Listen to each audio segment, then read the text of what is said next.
Hello, welcome to the Tales from the Shores podcast, episode 6. How is everyone? And welcome to the stream. My name is Tel. I'm your host today, and we have with me Cosmic Condition. Hi. And Shoreline Chronicles. Yo, what's up, gamers? Who you may have seen on Twitch. I'll give them a moment to introduce themselves. We're starting with Cosmic. Hello. My name is Cosmic. You can find me at Cosmic Condition on Twitch. I go by Cosmology in game, and currently I'm just doing some alchemy on my way up to 500. Currently ranked 23, but it's a slow grind. Alchemy is pretty tough. Are you buying everything, or are you doing it the old-fashioned way? No, I would have loved to have been able to gather my own resources, but after I finished all the quests, I kind of realized if I wanted a top rank, I was going to have to buy. So I'm doing merch and leatherworking as my money source, and then all the GP I get, I just put right into more potion ingredients. And Shoreline? Yo, what's up, gamers? I'm Shoreline Chronicles. You can find me anywhere in game as named Bugged. You can find me on Twitch. I also do a lot of YouTube content. But yeah, regards to the content, I'm just locked myself into the forest. I'm now currently just chopping trees and hopefully turning them into poles to hopefully level my carpentry. Excellent. And I'm being told that I'm left pan, so give me a second here. I just need to mono myself.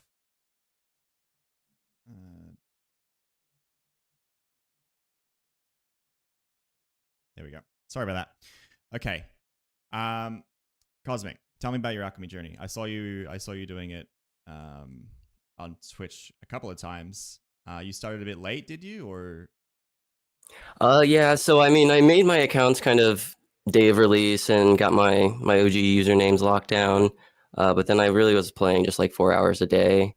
It really wasn't until kind of the beginning of the year I was able to start playing a lot more and kind of commit more time to the game. And that's also when I started streaming. So yeah, I'm kind of definitely into alchemy. I see the potential that it has in the game. But I'm also a big like completionist kind of guy. So I had to do the quest first. I had to first know what the game was about. You didn't leave episode 1 until you finished Brenna? No, I went all the way through to Kryn, and then I ended up going back, and then I started checking off all the quests after that. But since I wasn't playing too much at the beginning, the quest did take a while, and so yeah, I was just unfortunately informed that if I wanted the rank, I would have to find a faster money source other than picking up the mats myself. Yeah, and Shoreline, you're pretty deep in the forest grind, right? Yeah, I would say I'm pretty deep. I've got a 500 in the forest. I got 500 Gatherer. Yeah, I don't know how this update's going to leave regards to the combat, if I should be training it or not. But yeah, so we're just focusing on definitely something that we'll trees later on is how that's going to change a lot of things. Yeah, for sure. So where are you at with the Hope Forest? So at the minute, I'm just trying to gather as much information as I can from my fellow forest gang, shall I say. Nat's been giving me a lot of information on what to do with the woodcutter skill. But we're just trying to maintain enough logs so we don't have to use gold to buy logs, if that makes sense. Yeah. But as well as trying to keep the levels still the same. Yeah, it's a journey. We're not nowhere near halfway yet, but yeah, we're going to keep going. Cool. And let's see. So Cosmic, you're just big on alchemy. What's your neck? What are you doing after alchemy? I guess it kind of depends on if episode 5 is out yet. Right. I'm already I'm 1550 total. Oh, alchemy, I'm a 357. So not even 400 yet, and still almost to front page. Yeah. But afterwards, I kind of want to play an Iron Man, but I don't think it'll be this account. So I think I'll end up starting over. No, Iron Man. I will. I want to get it all, everything. Mm-hmm. Gotcha. Yeah, I'm still on Um, the getting to 200. I've been doing alchemy lately. So I've been playing pretty slow, but I decided, so I have one quest to do. I need to do the Battle of Fortune Hold, but the idling or doing passive for olives is so gross to me that I've decided to do now 92 alchemy instead and just buy them. And then I logged off for like 10 days anyway, so it didn't. I should have just done the passive, but I'm already so deep in like just doing this stupid thing that I'm invested. So yeah, I totally get that. so Yeah, some I of don't those have any passes. I don't have any potents. I don't have any potions to make other than potents, unfortunately. So I think I might have to go do something else, like cut some trees. um, excellent. Well, we have a little bit to talk about. There wasn't too many updates to this week, but we obviously had one pretty big bombshell drop for us. Which was the combat update. Later on in the episode, we also have a couple of guests to bring on.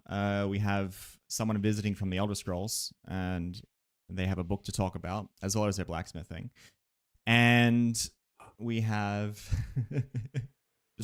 someone saying hello. We have Mist, who is, you might know him better as Fish Chunk or Kelp Chunk from a while ago. So let's first go through the kind of updates that we've seen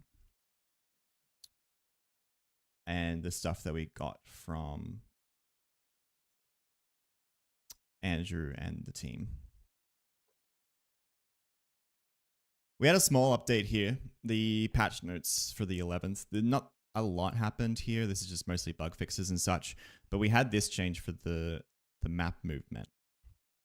Now, this is a tricky one because I hadn't noticed the problem. Had you guys noticed this problem that they're talking about here with the circle, where it's like going further into the no Yeah, border I had land? noticed it before doing merch, where some of the corners and stuff over in kind of around the soap shop, where if you're trying to get around, like clearly the spot that you want to go is in the circle, but it hasn't connected.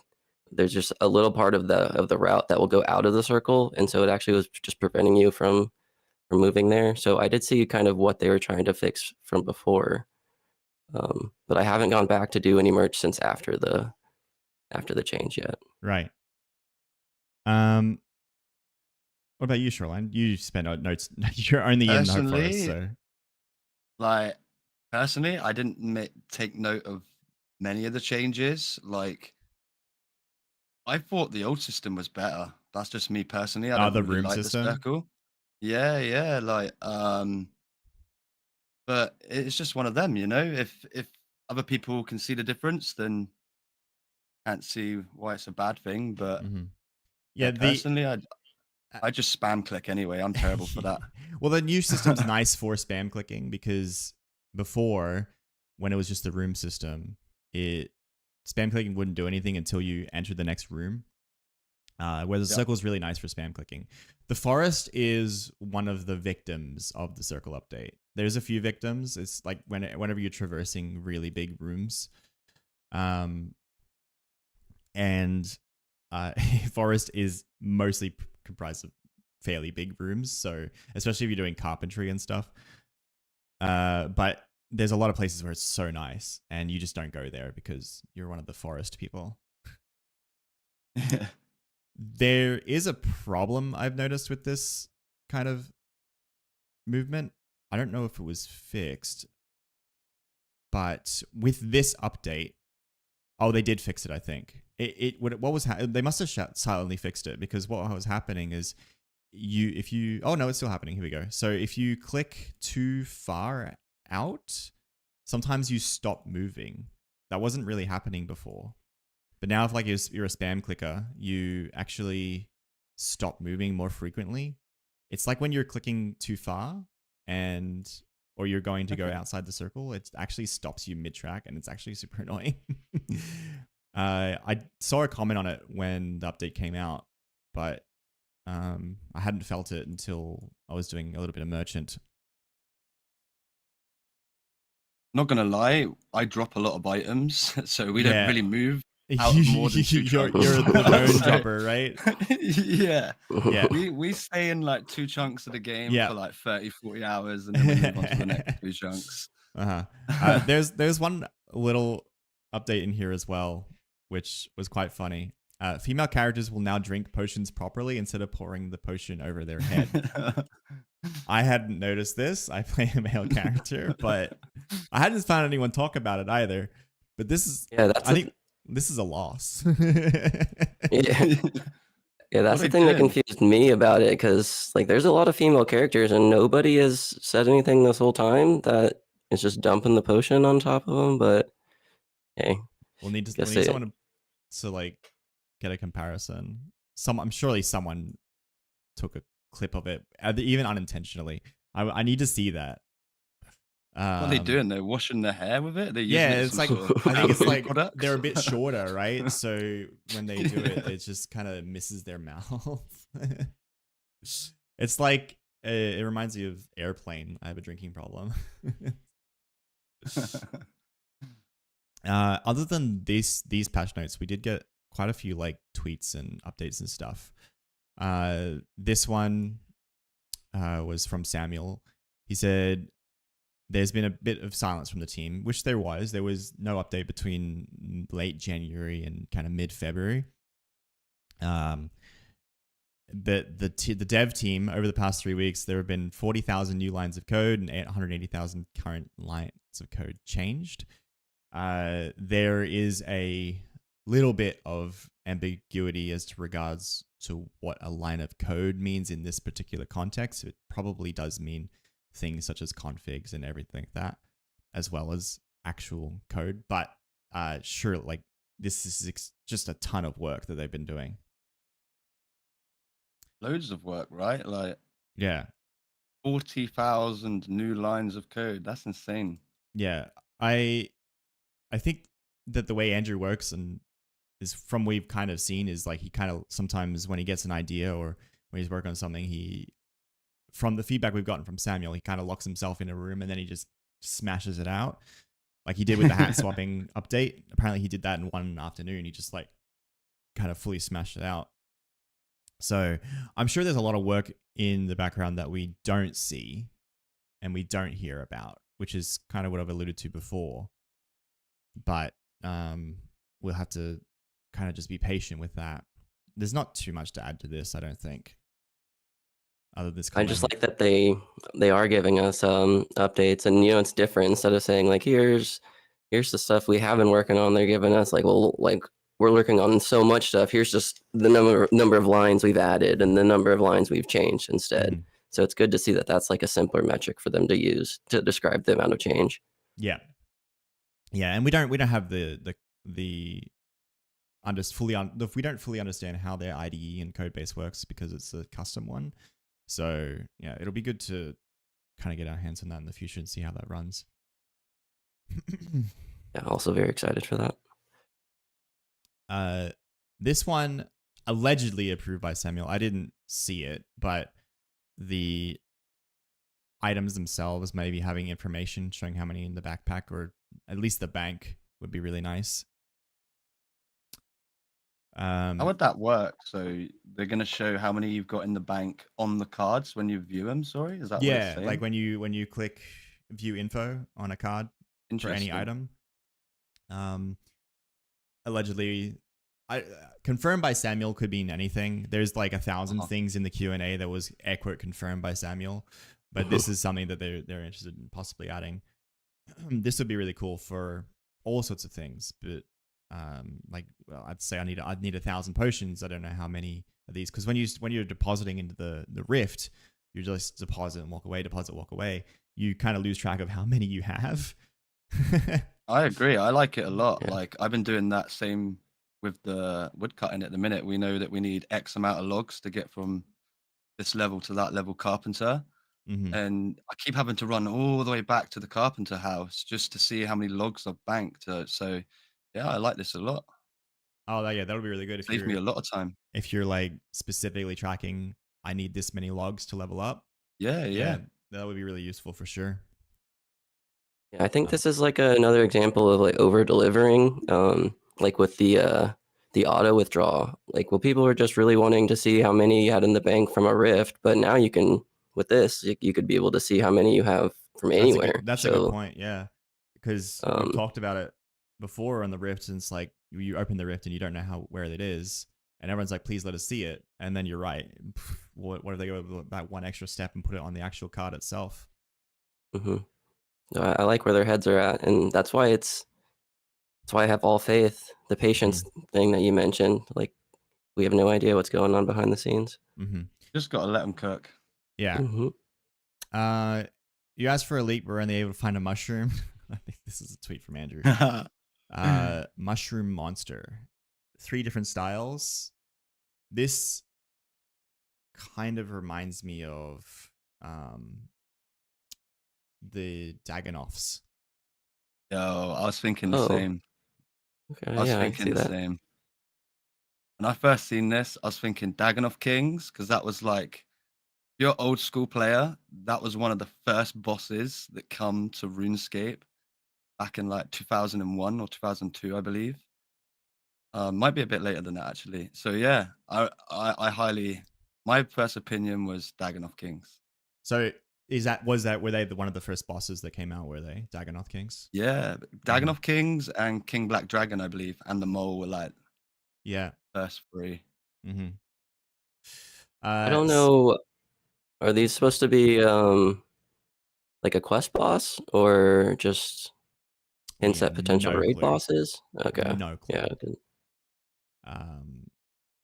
This is Designs are really cool, right? yeah, designs are really cool. This is definitely just concept so far. Can you see like the 3 different mushroom types in it in the bosses? You spend No? way too much time in the forest, but please tell us about the mushroom types. Like, there's 3 different types of fungi there, right?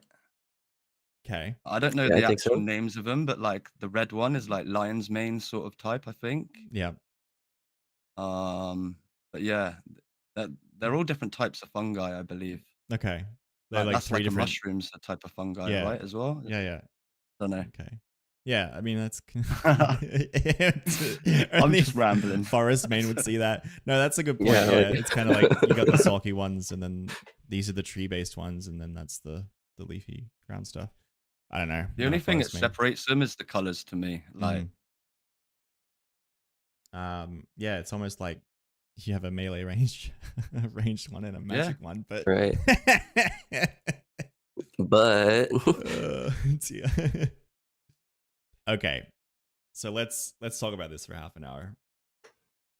Plan to merge the combat professions progress update.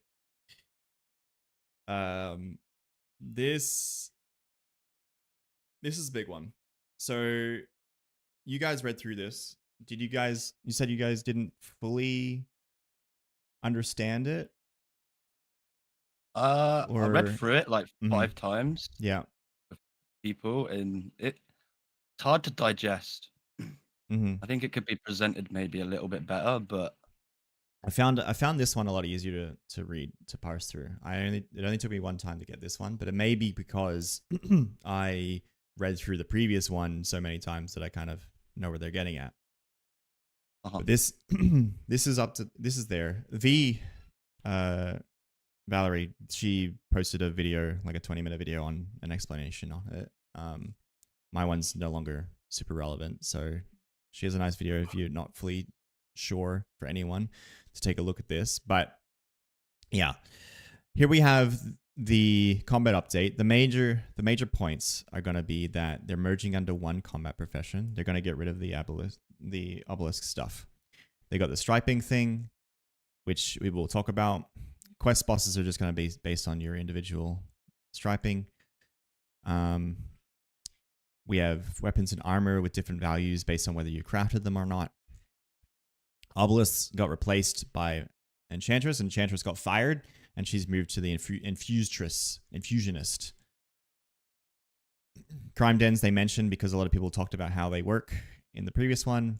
Potion reagents and capes. And then we have the conversion. Okay, so we'll go through this, talk about it. We'll go through this one at a time, and then we'll talk about it. So first of all, there will be single combat profession shared across all episodes. Your combat profession will initially go up to level 2000, reflecting 500 levels each of the 4 launched episodes, and then go up by 500 every episode. That makes sense, right? Yeah, it makes a lot of sense to me. I feel like it's a better system as well, in my opinion. Yeah. So I'm impartial to this. I've actually thought about it a lot, and I have the opinion that I like the first iteration better. It was a little bit more confusing to understand, but I think once it was in the game, it would have made sense.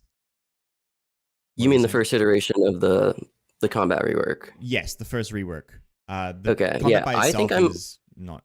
Yeah, we'll go into that. I think I agree with you there.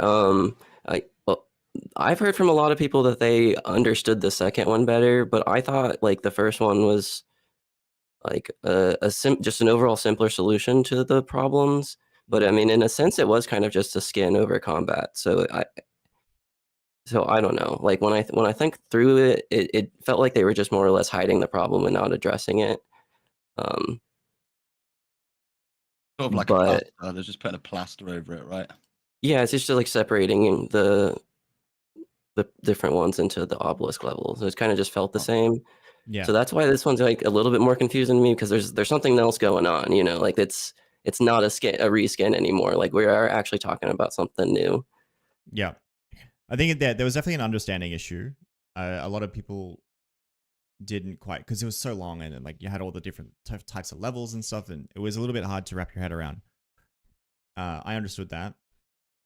A lot of this problem comes from the fact that they can't fully rework it without nuking progress, and they can't nuke progress, or they're not allowing people to be put onto the sacrificial totem, which is perfectly understandable and noble. But I think that's where the whole like 460 and 470 obelisks came from. That was because we're trying to preserve the leaderboard levels, and like just the number 470 in general was where that kind of comes from. So in the act of trying to save everyone's existing progress, they kind of put their hands tied. So I actually think we'll see another rework in like a couple of years' time. Maybe. I somewhat agree. Yeah. Either we're going to see a rework in a couple of years' time, or there is still things they are not letting out. They can't let out yet, because I don't know. It's just, to me, it's not solving the problem overall with combat, right? So what are the problems for you? Because the main problem with combat is definitely the transition from episode 1 to episode 2. And for me, this is like, that's been number one. All the, like, my friends from outside the community, a lot of people who quit, they all kind of say the same thing. They feel reset. And it's like, yes, you're forager and you're gatherer. They're different professions. People can understand that. But when you go from episode 1 to episode 2, you can't wear your gear anymore. You can't use your combat anymore. And your numbers are smaller. That feels bad. I don't think there's any other way to kind of put it. It feels bad. It felt bad for me. I almost quit over it. This is what that's addressing. But what other problems do you see? I see long-term problems. Like short-term, this is just something we're just talking about things that can be healed early on just to keep people playing. But think about long-term, when the game's been in like 2 years development, and there's new players coming in and there's new content, and I'm level 2000 combat, and Cosmic's just come back to the game and he's only level 500 combat. Is he going to be separated from the new content because he's far behind? Like, that's the issue that I see with combat, if that makes sense. I don't want... Yeah. So that kind of goes into the striping thing, which we'll look at in a sec. But it is... I feel like that's the biggest issue. Yeah.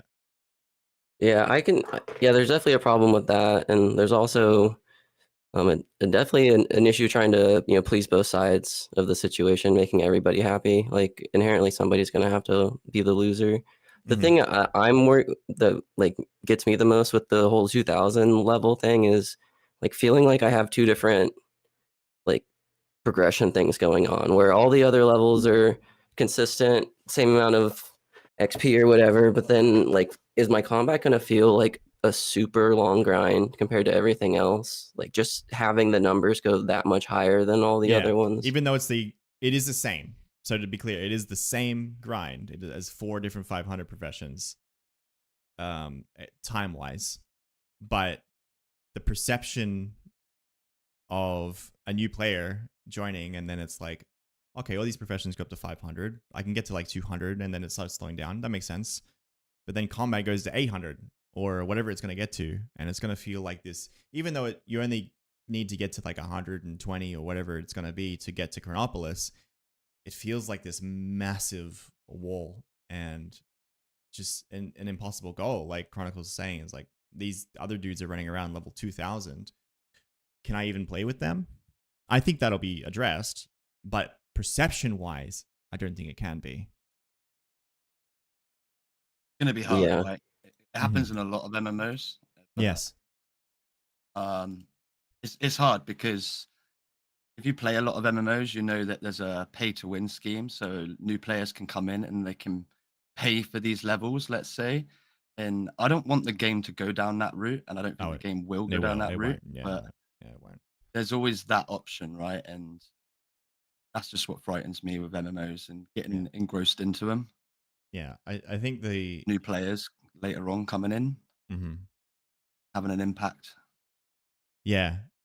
Um, I think for new players, seeing level 2000s is going to be, instead of like them losing progress, now they're just going to see that the cap is 2000, and that might put them off. It might put less people off, which is a gain. It's a positive. I think that these updates aren't going to return players, by the way. These updates are not intended to bring people back.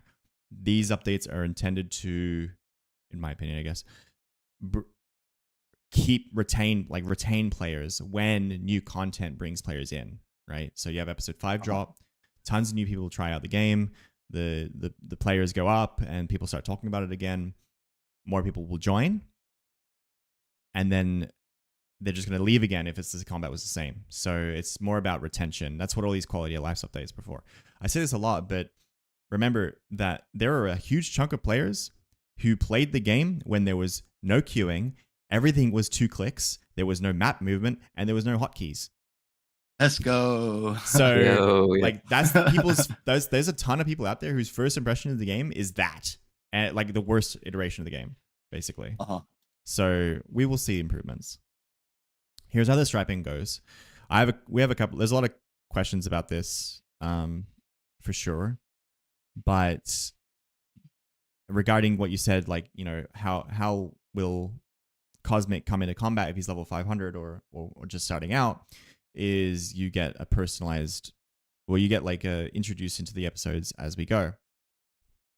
So you fight all the enemies in episode 1.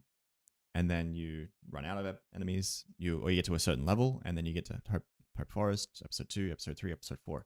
And it kind of changes as you go. And this is personalized based on your own progress. Now, my question for this is, after episode 3 is launched, the striping would update to look like this. We don't know if this is when the striping updates. There's a big kind of problem where we don't know when it updates, or whether it's when you unlock the episode or when you get to a certain level. So if you get to a certain level, it kind of forces you to progress. Or if it's when the episode unlocks, then it kind of causes other problems. That's kind of one thing that we're kind of looking at. This is a very creative system. I like it, but we need to see how it plays out. Creative for sure, and I like it a lot. I just feel like there's more to it that they're not telling us, that they can't tell us. Yeah. Because I think it's gonna get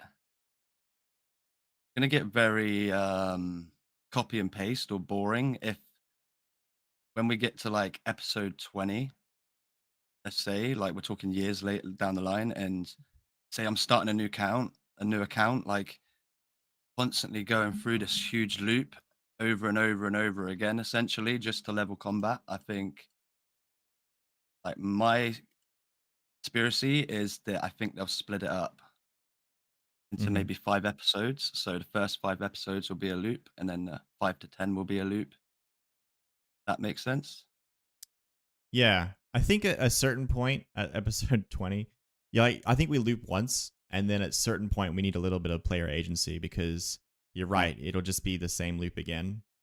Um, it can do one definitely, big continuous loop, right? yeah, and it's gonna be like you might really like episode 7, right, or 10, and then you finish it, and then you have to like go through the entire game before you come back to it. Like Exactly. that is another problem as well. It's like right now, if you dig the forest, you can kill stuff in the forest. I like the forest environment, so I'm gonna fight in the Uh-huh. forest. Now it's like, oh, bye forest. I'll see you in like 3 months while I Yeah. level combat again. See you in another 300 hours. Yeah. Yeah, I see my own kind of issue. It just feels like, I guess the biggest thing I have is it feels like combat would progress faster than the story. So if I have to wait until for the to get to Hopeport for the or the forest for the tier 2 skins or whatever, like it feels like that would be come up pretty quick in combat, but you kind of have to work a little bit to get there in the main quest and just like following the story.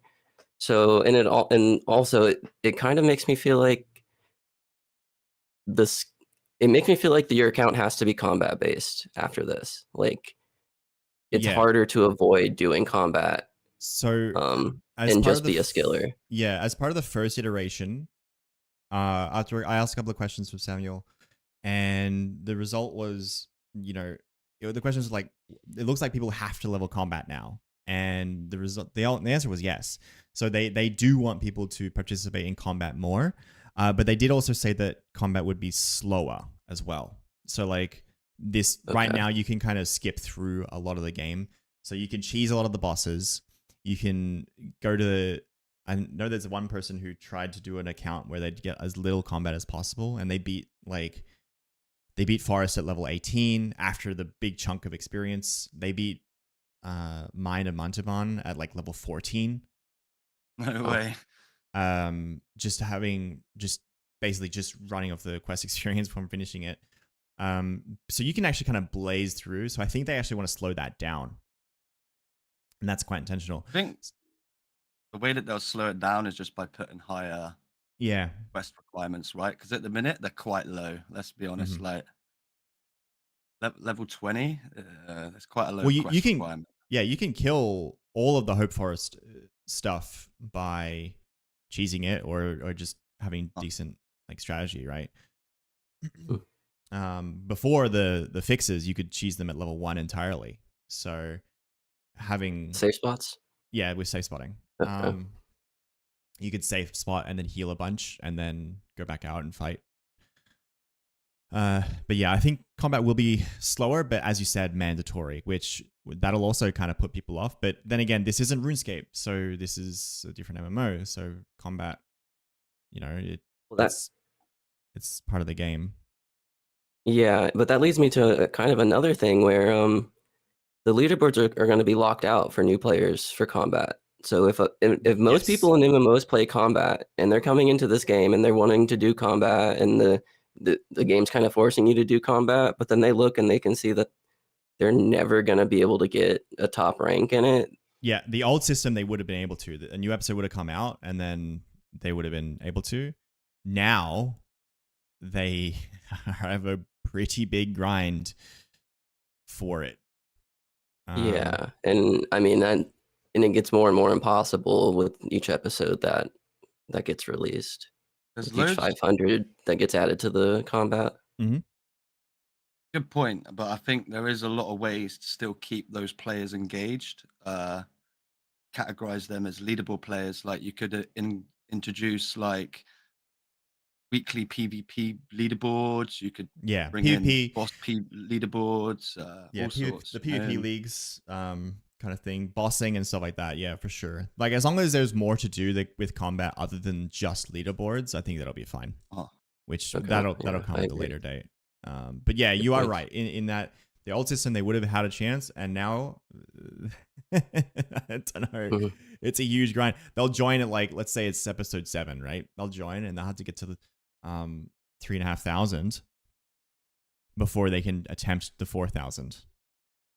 it's tough though, because when you look at like RuneScape back in the day with Zezima, he was so ahead, Mm-hmm. and then everyone was waiting for a new skill to be released, so they had a chance to overtake him on the leaderboards. Yep. I feel like overall leaderboards, if you're not there from day one, it's just one of them, right? Like, Yeah. you gotta be, Well, you gotta be it is changing. consistent I from day think it is one changing. I think, overall. yeah, people like Basizio quit and stuff like that regarding overall. Overall is never going to be permanent, which is kind of a cool thing because it's one thing I like about Briar Shores is that they're open to adding new professions. Whereas RuneScape, it's every couple of years. RuneScape 3 every couple of years they add a skill. Old school RuneScape, they'll talk about adding a skill and then it'll get pulled out and then they won't add a skill. Nope.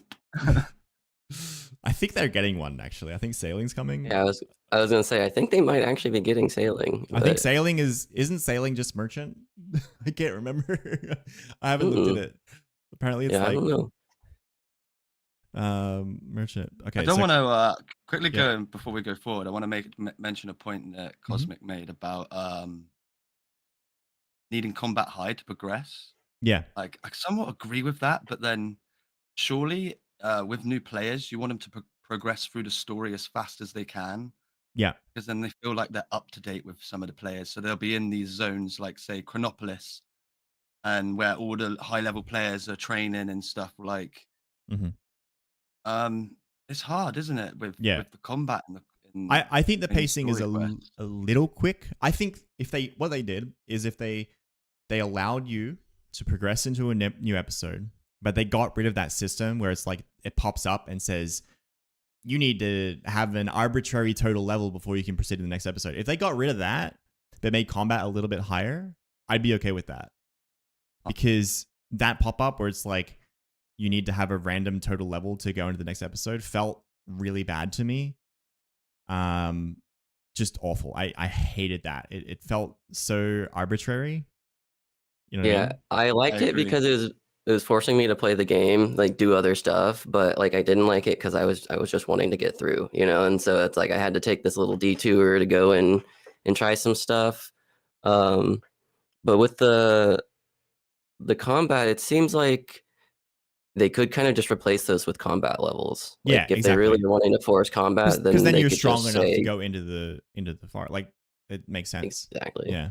Yeah. Quest bosses will be scaled based on your scriping. Fixed number of levels above the weakest foe in the same episode. The exact number of levels will depend on the difficulty of the boss. So, for example, Hope Forest, you join, let's say they're starting at level 30, the deer might be 40, and the bear might be on the upper end, 55 or something. And then if you're doing skin 2 and you hadn't finished the quest already, it'd probably go up like 30 or 40 levels. This makes sense. It means that when a new episode is launched, the level of all new boss foes in that episode will be appropriate amount ahead of your level. This is similar to what they were doing anyway in the previous iteration. This is fine. Yeah, I'm like it. My understanding is it just makes it harder. Like you can't walk in there and just smash a quest boss really quick. Like you're gonna have to struggle a bit.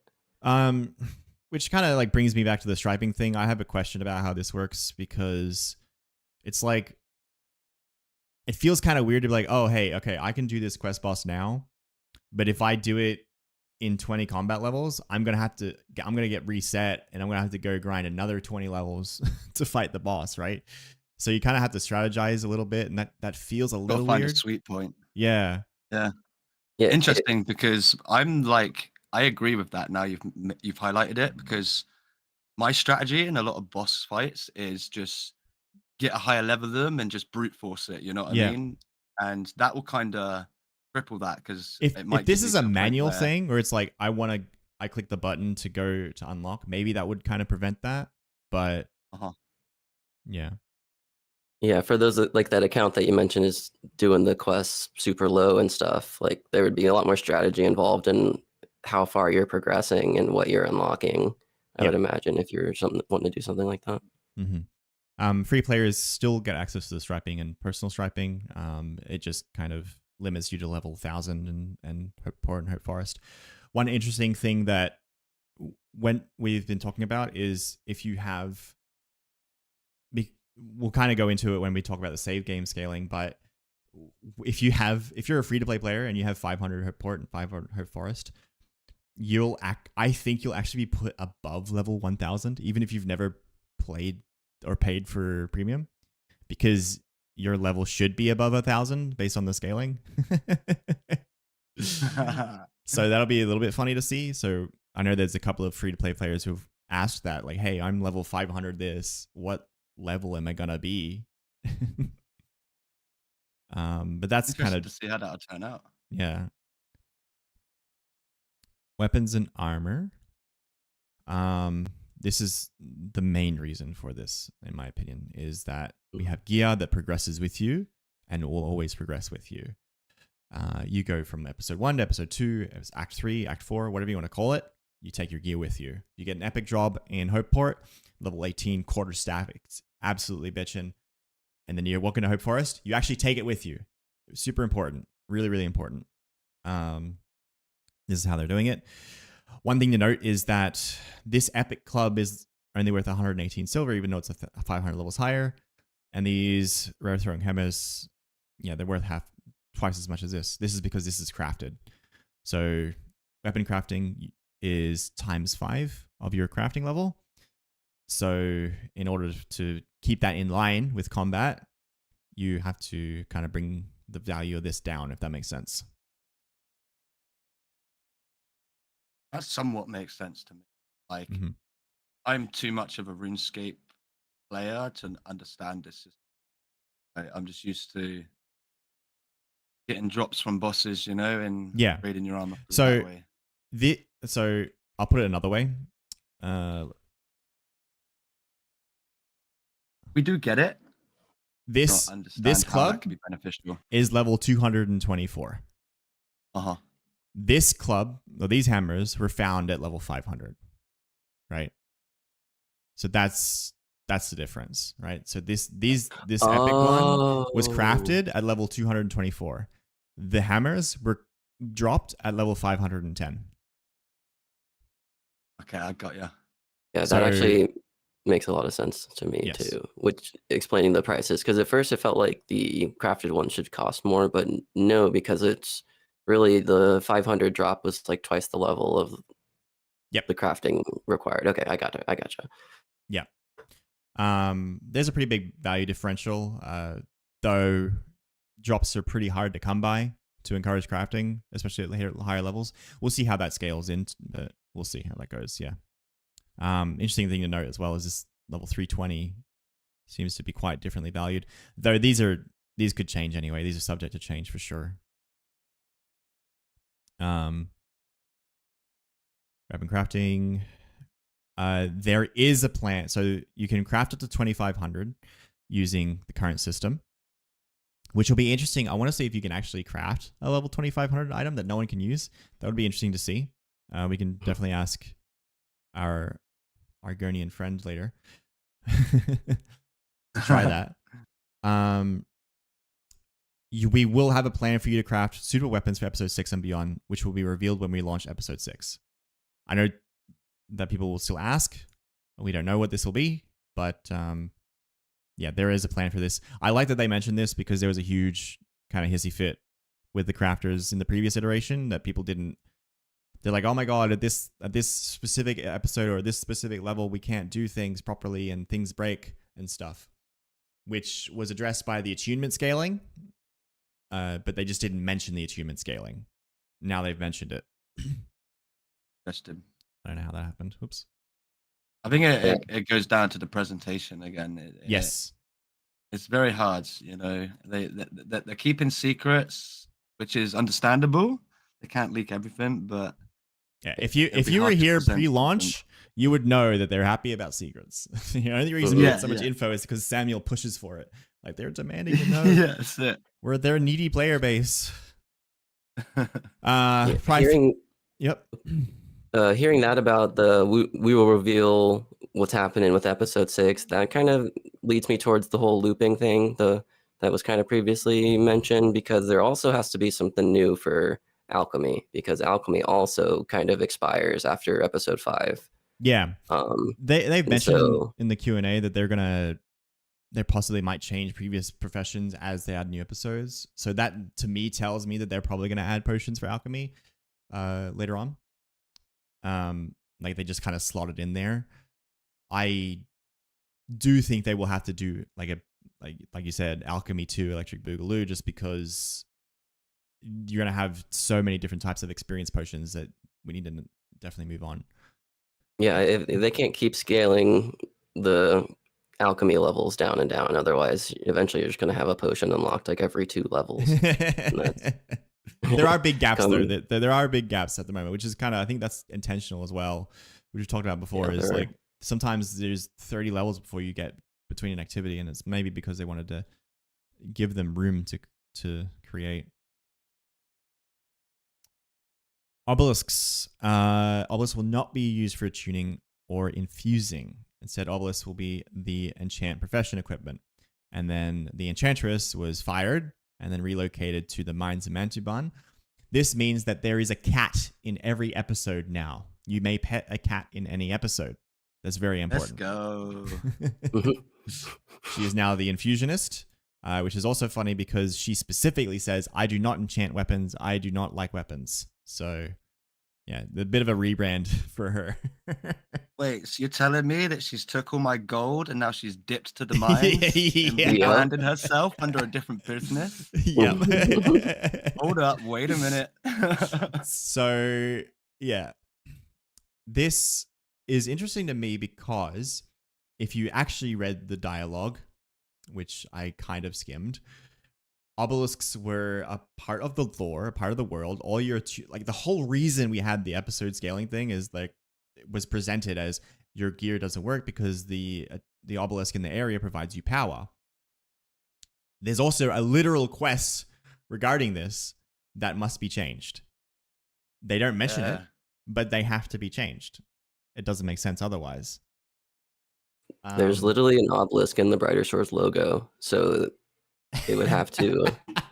Right. It's ingrained in the game, so I'm glad they're able to keep it. Yeah, they'll be keeping it. It feels like another sacrifice they made because they didn't stick with the first iteration. So I don't know. It's got to come more into play later on, right? Because mm-hmm. they're using it as their logo on an island, like, and now they're changing what this. Oh, it's right here. My bad. Sorry. Yep, go on. Misclick does. Mm-hmm. Yeah, it's weird, isn't it? You know, I never considered that. If they was to get rid of the Obelisk completely, like what would be in these chunks? What would be in the logo? Mm-hmm.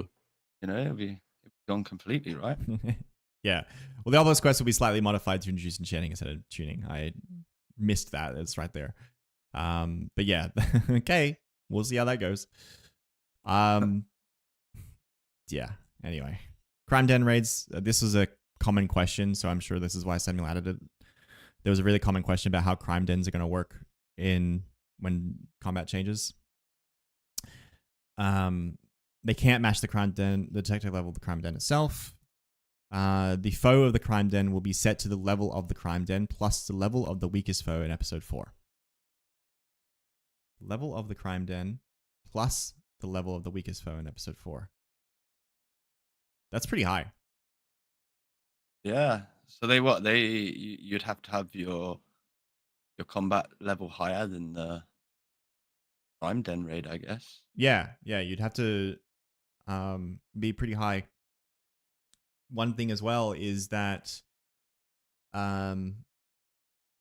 because let's say it's 20 levels per 30 levels per skin, right? So 30, 60, 90. You'd enter Chronopolis at level 90, and then the first crime den would be level 91, or sorry, it's like 18, isn't it? So 90 plus 18, which poses a problem for the later ones. Let's say level 300 dens. To do a level 300 den, you'd have to get combat up to, you'd have to go through the loop, right? You wouldn't be able to just, so the den would be level 300 plus 18, so you couldn't combat it. But to get to the higher combat level for the den, you'd need to go through multiple loops until you catch up to it. But every time you loop, the minimum level goes up. So, Oh, mate. What does that mean? Like a bowl of noodles, right? Yeah. It's like Delta V for friggin' combat. Oh my god. So does that mean, I mean, of course they're still going to be just as AFK, but it just means it's harder to get to that point. Is that what I'm understanding? Yeah. So I think it'd be harder to run side by side, right? Yeah, it'll be skin 1 of Chronopolis. So it'll be whatever level that is. So depends on how big how wide each skin range is. But you have to get through Hope Forest and all that, and you carry your level all the way through. So if it's 30 levels each time, you'd be level 90 by the time you walk through Chronopolis Gate, right? And then someone mentioned that the first crime den is level 4, so it'd be level 94. Then the next one is level 100. It'd be 90 plus, I think it was 18, like I said. The problem is when it starts getting to 200, and it's like, yeah, I see now. You'd have to loop back over. Well, they always wanted us to go back to old episodes. Yeah, I guess yeah, we're going to get to do that a lot. It would definitely mean that detective is changed, as you said, Shoreline. That normally right now you do detective raids, you do den raids all the way to like 20, 30 levels over. Then you just go and kill some mobs, get some gear, get a little bit higher, and then you go back in. Now you'd have to loop through multiple times, get new gear, get everything. Definitely makes the detective profession a lot more interesting. It's all Going this. to do that, I guess. Yeah. It would make you want to do the investigations and stuff now, because I feel I haven't done much in Chronopolis. But if I was to do Watchmen and Detective, I'd just do the den raids along side by side. That's just Yeah. how I would do it personally. But I guess that's trying to prevent you from doing that, right? Yeah. Some people are discussing in chat right now. They're right. The level of the foe in a crime den will be set to the lowest level, to the level of the crime den plus the level of the weakest foe in episode 4. This doesn't mention striping. So it could be the weakest skin 1, like permanently, or it could stripe up with you. This is hard to tell because up here it says the level of the boss will always be a fixed number of levels above the weakest foe in the same episode. So they say the same thing, right? So this isn't clearly defined. We don't know if this is striping based or not. If it's not striping based, then it'll be you wouldn't have to loop through. You just kind of come back, right? This is weird. This makes dens really weird. I don't know. We'll get more answers in the Q&A, which I'll mention after. If this is striped, we'll come into that problem. Anyway, Persian reagents. Most of them come from the mines. They used to, and now they've changed that. I think that's good. Yes. I want them to stay well away from items that used for crafting is being dropped by monsters. It's a big thing in RuneScape, and I hate it. It takes away from skillers. Yeah, so I'm glad they took that out or working. Well, I think they just spread it out to more monsters. They spread it out, yeah. So it stays, but it gets spread out.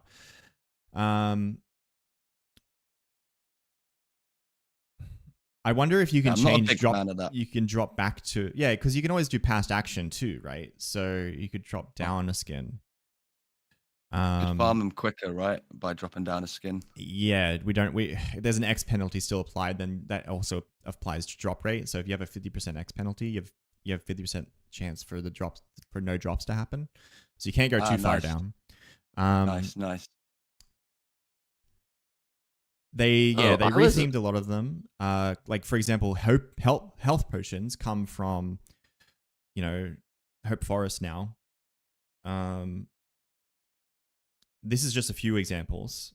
So maybe all of I'm not sure if all the health potions will be in here. All I know is I think that I would stock up on some of these. Then again, looks like it's getting cheaper. 35% potent health. Like this health potion is expensive to craft, but if this item only costs 404 copper, then maybe they'll actually get the prices of these potions will get nerfed. Ooh, good point. Yeah, because those Bramble Thorns are not in the game right now. Yeah, it's something else entirely. I think it's the goo or some other mines drop, but they're spreading them out basically, which is good.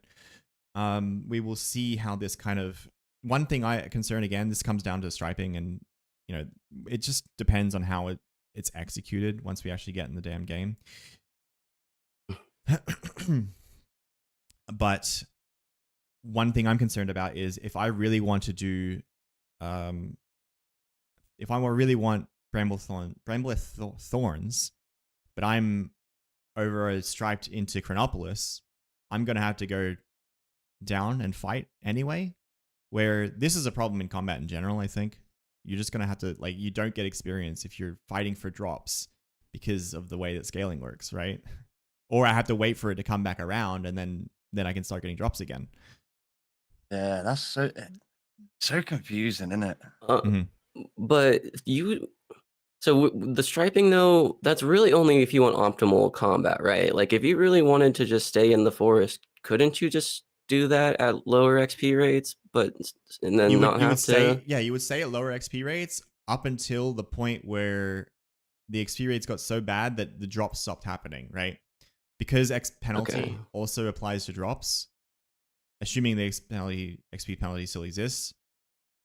Yeah, that was my thing too. Is I thought I was under the impression that one, you couldn't do past action, and then also two, there wouldn't be the penalties anymore. But I guess that's not confirmed. Oh, okay, I see. Yeah. So in iteration 1, you would always be able to fight the mob that you wanted to, and you'd get achievement experience, right? And they would always be -10, so you'd always be getting experience. They'd always be relevant. Oh yeah, okay, I see where I'm. Okay, we don't know if the -10 still applies. It's not mentioned. It's definitely something. I think a lot of the problems as well come from just not being able to play the damn game, and having to read blog posts and kind of speculate about it. Leather. They alluded to this in possibly the Q&A, but leather will be dropped in. Okay, so they'll be dropped by skin 1 throws. Which they spread right now. They're just kind of, I think just zombies drop them, or it's very infrequent. But killing enemies for leather is really bad anyway. Which honestly could be improved. Okay. Just to know your opinion, are you a big fan of that method of if I know what you said, so getting drops from combat, right? Yeah. I think it's a good thing, but I don't think that, the way that RuneScape does it, especially RuneScape 3, is really bad. So obviously what you're talking about is you kill a boss in RuneScape 3 and you get 300 ore or something noted, right? And it only took you 5 minutes to kill the boss. That's really bad. That's terrible. You couldn't mine that, right? Yeah, you couldn't mine it faster than you just kill a boss, and then you go kill Arcglacier or whoever drops the ore. You go kill him, you get a ton of ore, you go bank it, and then you go again, right? And that's a really big problem. I agree with you there. I think having some drops is fine. So, some alchemists might want to buy some of these mob drops from other players and stuff like that because they're exclusive to combat, which is also okay. But Oh, okay. Sorry, I didn't realize these items were exclusive to these are combat. exclusive to combat for Alchemy. So Interesting. So Nice. you Okay, I can't like gather it. these. Yeah. They drop in like Okay. sets of 4 as well, whereas most of these drop in like like just one at a time. Yeah. Yeah, I don't get out the forest much. I didn't realize that. Well, it's all right. You'll start getting them soon. You'll start getting them soon. Yeah, exactly. Offcut, yeah. These are the passives. My bad. These are the offcuts for passives. But also this probably applies to the leather drops too. Capes. This is a big problem for some people. I know that I think Samuel mentioned that he was pushing for an alternative to this, but what's happening is that the current combat cape is going to be used as an episode cape, and then you get it from hitting that level of every profession in that episode. So to wear the guard cape, you'd have to level 50 alchemy, chef, forager, and fisher. So it means a lot of the people who have already maxed combat, let's say Hope Forest, you're running around with like a 500 scout cape. Your reward for finishing Hope Forest will be the scout cape you've been wearing the whole time, which some people have a problem with. I think most of that problem stems from, having early access and things changing and stuff like that. Yeah, I think it's just a knowing thing. Right? Just like knowing that cape used to be in game for a grind that was less hours. Yeah, is kind of the and a lot of these problems are growing pains, I think, as well in something that can be changed in the future, or are just because we've had in a year's time or 2 years time people will forget about it. But yeah, immediately there's quite some problems with it.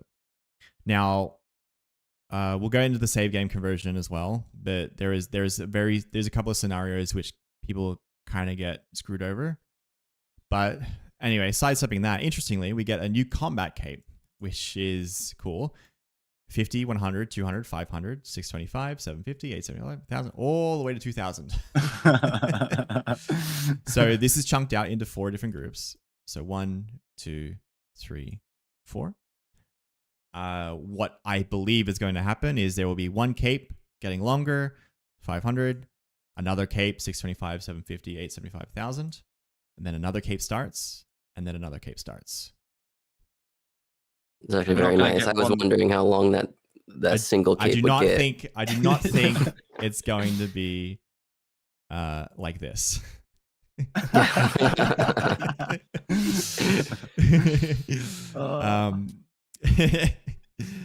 I think I wanted to be dragging that through the forest. Like you're in one room and you see someone fighting in the other room. I do think it'll be 4 different capes. That's nice. That actually, but your cape's in the mines. Yeah, I was worried about this because like there's so many different capes to remember. Like I would see a cape and then I wouldn't know what it even stands for, like is that a 1500 cape or a 1250 cape? But if it would be like multiple capes and then each have their own kind of tier of that, then that would make that a lot easier to kind of know what people are trying to flex. Mm-hmm. Yeah. Or even like at 625 they could add particle effects, right? Like they could do 50. You could have 50 all the way to 500, and this is your standard cape, right? And then 625 it starts this one again, but it's like a bronze particle effect, longer. Ooh, and then like a different part. It's the same cape. It's quite lazy design, but lazy is not bad. It's just effective, right? So you could have like different particles based on different tiers, something like that. So they don't have to do a new art for every single time. Then as Cosmic said, who knows what this even means? Yeah. And this stems from kind of people wanting to have some kind of particle effect at 500, which would be really cool. Yeah. Okay. This is the problem. So I'm going to readdress this. I'm going to kind of articulate this. Growing pains is going to be a problem with this update. a lot of this will be fine when it's in the game and we're playing it. You know, like how do crime dens work? How do this work? Once we're actually playing it, I think it'll be less problematic, especially with something like striping, which we can only visualize conceptually without actually getting our hands on it. I think I felt the same way about the first iteration as well, but we'll see how we go. There's going to be big growing pains with this save game conversion because they've made the decision to not make it 100% one-to-one by removing the Obelisk skill. New combat level will be taken into account to how much time, on average, to reach the level you've achieved in each of the combat professions. So it's not going to be just like if you have 500, 100, 100, 100, which is a total level of 800, you get put to level 800 because that would not make you the same effort level of someone who did 200 4 times, right? It'll put you against the curve. So if you've maxed one combat level up to 500, you'll be 25% up the experience curve of whatever the 2000 is. Does that make sense? Yeah, it kind of does. But you're right. It will make more sense when you just start playing it. But I do kind of understand it. I have a calculator for this. I might actually bring that up. I'm more of a got to be doing it myself to learn. You know what I mean? Yeah. Understand it fully. I get it. How would you feel about maybe like testing, having a world that people could go to test this on before they imply it into the game? I think that people would riot. Extra nonsense, I guess. People would go in and then they'd be pissed. Yeah. Here's a visual example. I need to make a copy. I can't. Oh, I have to sign in. That sucks. Anyway, okay. So these, I can't change it, unfortunately. But this, like, when you have 100, level 100, because level 100 is half the effort of level 200, right? That's normal because 100 to 200 is fine. But level 300 is like 4 times the effort between the previous 200 levels. So that makes them further along. So if you have a total of 400, it'll probably put you around whatever the curve is. It'll be around 6%, which probably will be about 400. But as soon as you go beyond 200, this starts increasing, where it goes... from 200 to 201 is 4 times the amount of effort. So it's going to be 4 times as much put into your level. So someone who is 500 plus 100, 100, 100 will probably be about level 1,100 or so. But I could go on for a while, and I think I'm going to get people confused by repeating so many numbers. Ultimately, what this means is your resulting level will be how much effort you put in. That's fine. That's not a problem. This is good. Yeah. This is a good thing. What is a problem for some people, and this affects a minority, but it pretty significantly. Once combat is combined, there'll be only a single combat leaderboard, which we've talked about. We will preserve existing episodal combat leaderboards as legacy leaderboards, which will never change going forward. This is fine. People have talked about this. This is fine. The episode level leaderboards will be updated using your new updated episode levels. Rest assured, if you have previously reached the maximum episode level, you will still be at the maximum episode level and blah, blah, blah, blah. You reach shop ranking. But this is still a problem. And the reason for this is Nat, for example, is a really, really good example of this. This affects a very small minority. But Nat is rank 1 Hope Forest right now, but she's not maxed. And her combat is. But her competitor does not have max combat, but has got almost maxed everything else. What that means is after the merge, depending on whether Nat maxes first or not, means they will lose their first place rank, and they will put into rank 2 because combat will no longer exist. Their competitor doesn't need to level combat, and they can just finish carpentry. Ouch. It's a big issue, right? Yeah. So I think that most of the episodes will be done before it comes out. I don't think this update's coming out next week, and Nat does finish leveling. But this affects other people who are high rank too. So if someone's rank 20 in Hope Forest, but they have 500 combat and like 100 or like 50 and everything else, then they're going to drop significantly because that level 500 is going to be put into combat. Whether or not that matters is kind of up to debate because they're going to be really high in the combat leaderboard, so it's fine.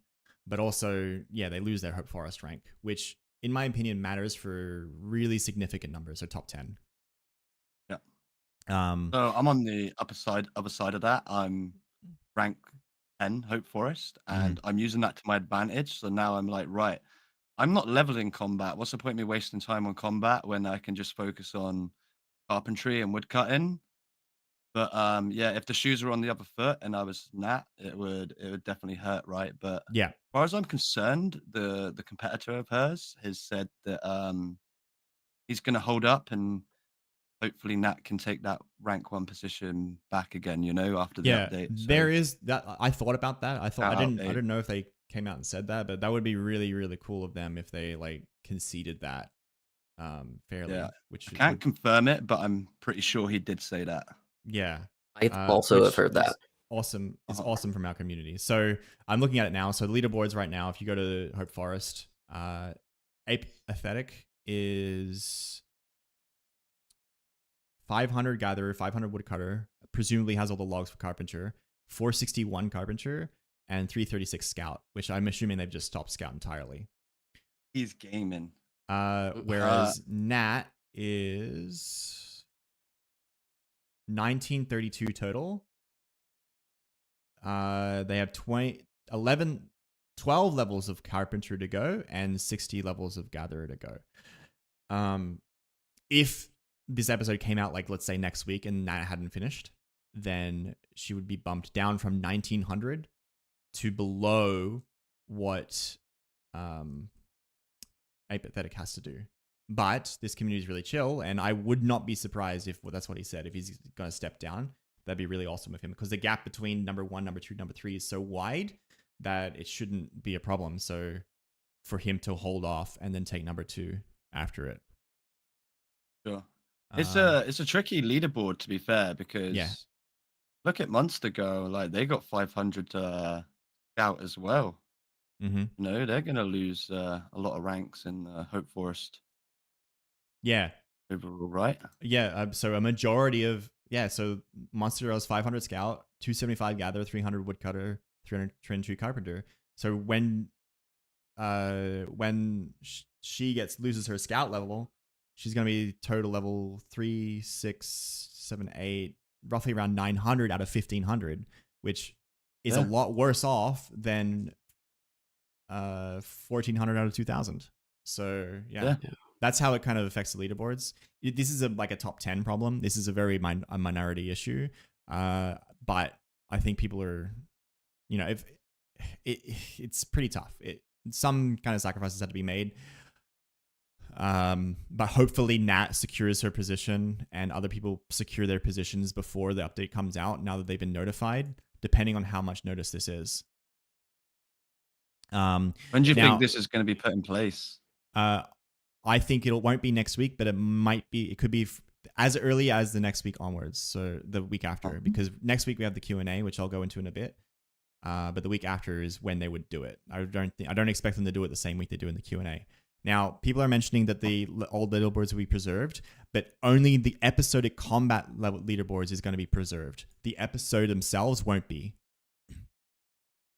So just the combat, right? Just the combat. So whoever is the top combat will be preserved, but as for the actual episode leaderboard, that won't be preserved. That'll be shifted around.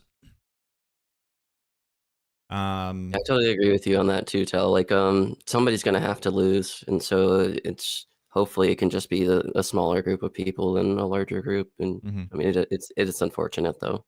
Yeah, they said in this that it'll be very, very soon. I think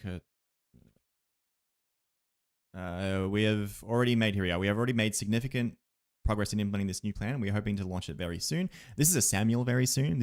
I like to differentiate between a Samuel soon and an Andrew soon. This is a Samuel soon, so it actually could be pretty soon. I just don't expect it to be next week because they have the Q&A, and the Q&A will be like Tuesday, Wednesday, and then it wouldn't make sense to push it on a Thursday or a Friday. We will probably get more info next week when they do the Q&A. But so earliest possible date would be for me on the 24th. Leaderboards are going to change again, though, right, later on, because we're talking about IMN and Yeah. non-IMN. So Yes. they're going to change again Yeah, anyway they will. in the Yeah. future. So we just got to prepare That's kind of- ourselves as a kind of a community, I risk. guess, from Yeah. this scenario, and just think, right, leaderboards ain't that serious, guys. It's good fun, but it's not serious, right? Yeah. I'll go into the Q&A in a sec, but the old episode combat caves will be refunded, and then you can buy the new one. You will not have access to the episode cape unless you have the prerequisites for the episode cape. Weapons and armor.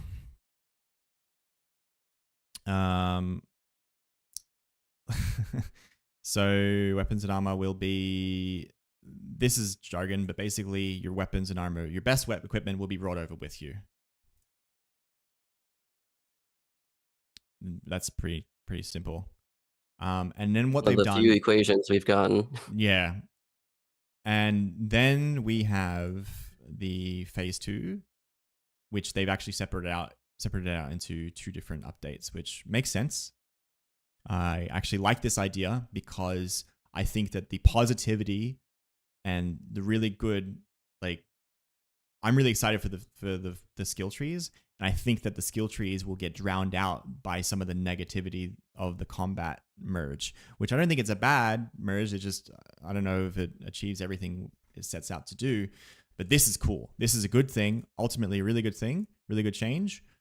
And I think this would get drowned out by some of the other noise. So just release this set later and get this merge earlier is actually, I like that idea. Definitely going to make it feel more like an MMO, right, with a skill tree. Yeah. Now I just wish that they memed more and they called it Evolution of Combat. It is I'd pretty love them funny. to say that. I don't want to relive that PTSD. So they did mention as well, regarding this, there is a Q&A. So on one of the on the Reddit Discord, or on the community Discords and the Reddit, you can submit Q&A questions. One question per customer. It is. And Let's go. this is where people can ask their questions. There's some good questions in here. There's some bad questions in here. There's a lot of demands. There's a lot of, like, if you're gonna ask a question, guys, just can we ask a question instead of like demand them to change it back to something, or Right. yeah. So we'll see. This guy asked a really long question. TLDR. Oh no. But that's it. So I am cautiously optimistic. In summary, I think that it's a needed change. I don't know if it's the change that I liked. I like the old one better because it introduces things like, you can have different types of combat trees for different episodes and stuff like that. But all that stuff can be adjusted. Merging the combat, doing this and having the equipment gets brought over with you is really important. Whether or not they had to merge it to like do this nuclear merge, I'm actually starting to suspect that it may have been a better solution to make a smaller change that makes gear useful across episodes rather than nuke the entire thing and then introduce trees and then keep the 500 across the different episodes. I think that might have been a good idea, but they obviously know more about their game than I do in terms of how it can be designed. Very smart developers, right? Yeah. Mm-hmm. They know what they're doing. They've got a lot of experience behind them building MMOs, and I'm very confident in their ability. Yeah. I'm not very knowledgeable on combat, but yeah, I just go off of that. I'm very confident in their team. Yeah. This tree looks updated. It looks like we got some keystones here, like some improvement on immunity and things like that. Hopefully this will quell some of the problems where having no player agency or choice makes us quite weak and then reliant on RNG and stuff like that. But that's kind of a later episode of the podcast, clearly. But that's enough yapping. We have a couple of guests who are in the waiting room, so let's bring them on now. Give me one moment here.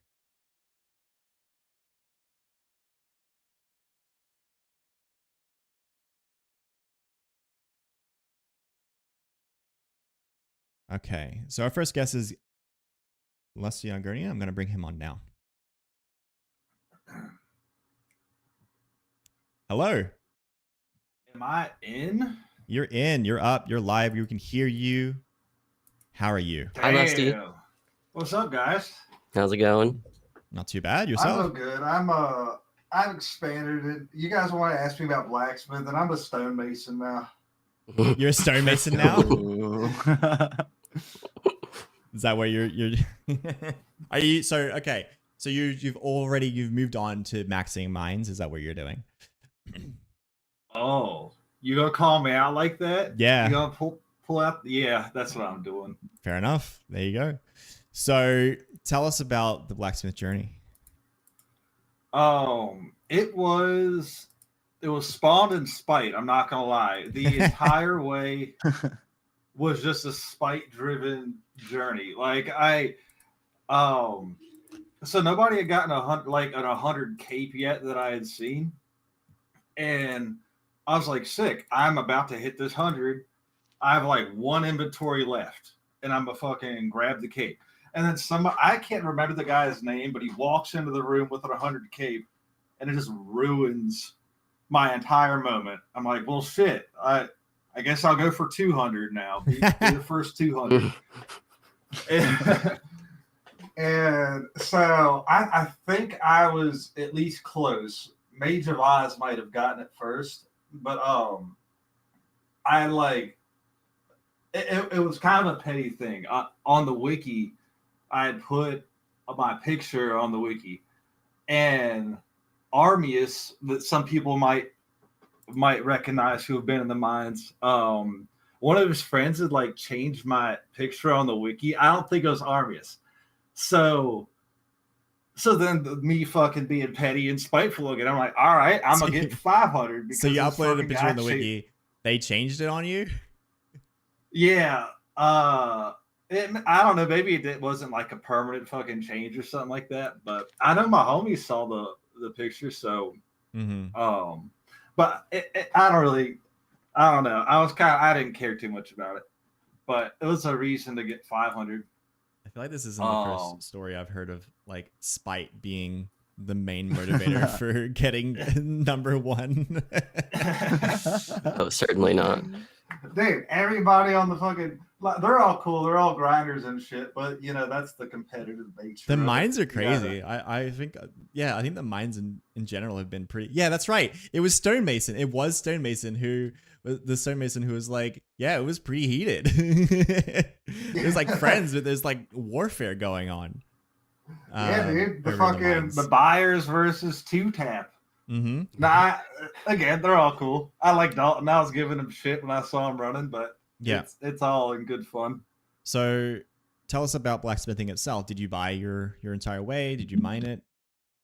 For the most part, I mined. I did buy a little bit, like to get to 200, but then I had to instantly catch up in mining.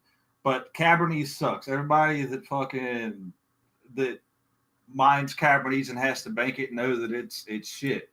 So you buy through that. I think I spent like 200 gold for both T5 and T6, and then I bought the last material for tier 6. The other material costs like 150 gold or something. Yep. Yeah, that was just for the race. Yeah, and regarding tips for blacksmithing, did you do much of the goblin? No, is it the goblins that need the? No, it's the other ones, the gnomes. Did you do much gnome blacksmithing, or like whenever a gnome would come up, did you end up running? The second that I unlocked a new material, I would do that. Like goblin is just a better forge. We all know it. But you gotta fucking make sacrifices for the experience. But it's like a 20% sacrifice if you're doing like the tier below, so it's not too bad. Right. That's kind of what carried me through the very end of the race. So So Sorry, go ahead. you buy ore and then you bank because you're mining it. It's not so bad. But if you're buying ore, I guess you run to the goblin bank and you just do that a couple of times. Then you gas up the gnomes and then you're just there for a while, right? So there's not too much difference in terms of running around. It's just more like perception of having to do it instead of just like being able to walk in.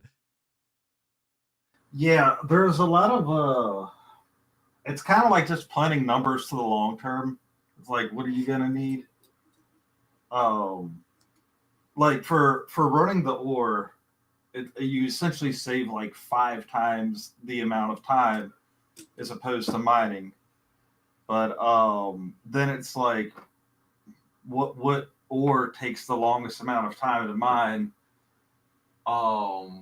So I can buy through that. This is only relevant for the race. Yes. So it's like, otherwise, fucking bank everything, dude. Yeah.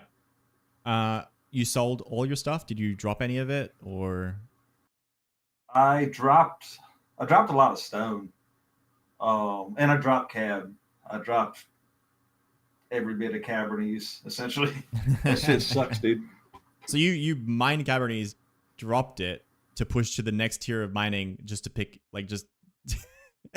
to up your blacksmithing. That's pretty crazy. 100%, dude. Fucking spent 140 gold to buy, I think it was 7.2k Cabernets. Yeah. And then just it took like 3 or 4 hours to buy it. Mm-hmm. And how many hours? How many hours are you doing? Oh, dude, I don't know. That's I'm not a numbers guy.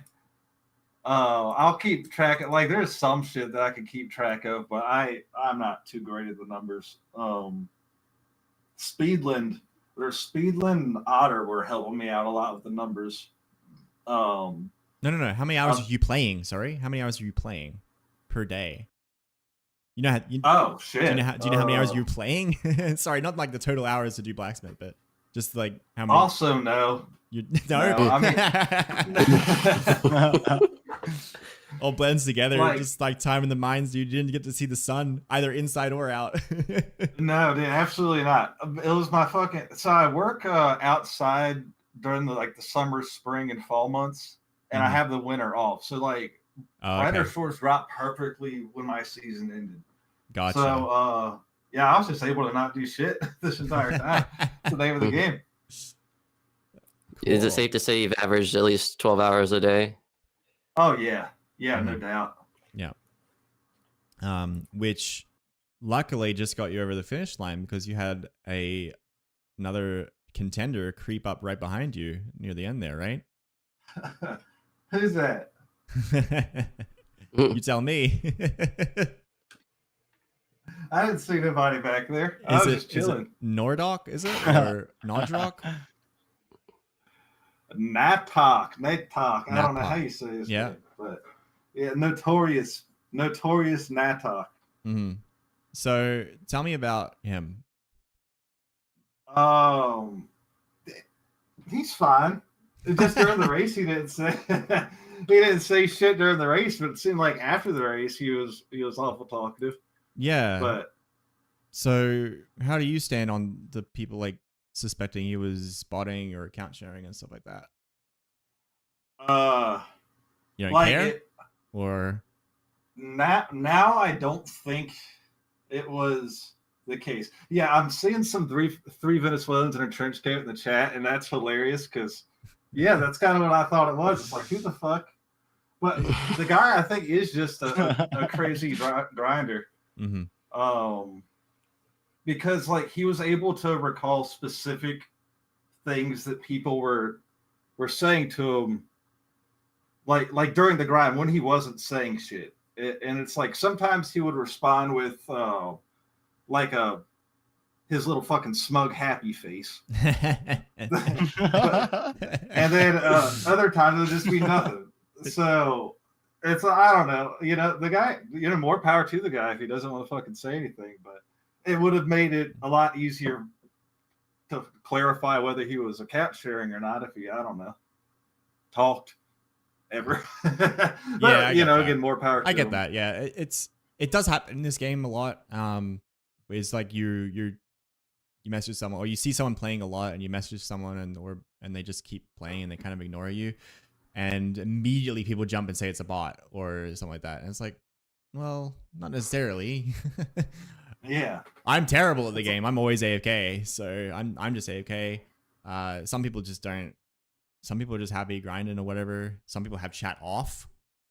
So it's I don't always jump to accusations, but the fan research team did actually look into him, and Yeah. fan research's position is that he was not cheating, he was not account sharing and stuff like that. And I will say though, some of the stats are they didn't quite add up, because there was like a like he didn't play for more than 20 hours a day. Like, motherfucker, I played for more than 20 hours a day, and he was standing right there across from me. So I don't know, that didn't quite, but it was sick that it was like the last day we're both in the fort for probably fucking like 24 hours or something like that, or more. My brain was foggy at that point. And then I hear him pop that potion and like get on the blacksmith and AFK. And I was popping off, dude. Because I was like, oh, this is it. He went to sleep. I win. But yeah, more power to him though. He was quiet. But he is a fucking hell of a grinder. That was a crazy grind if he was legit with it. Yeah. And you know, my position is that fan research looked into it. They said it's not suspicious.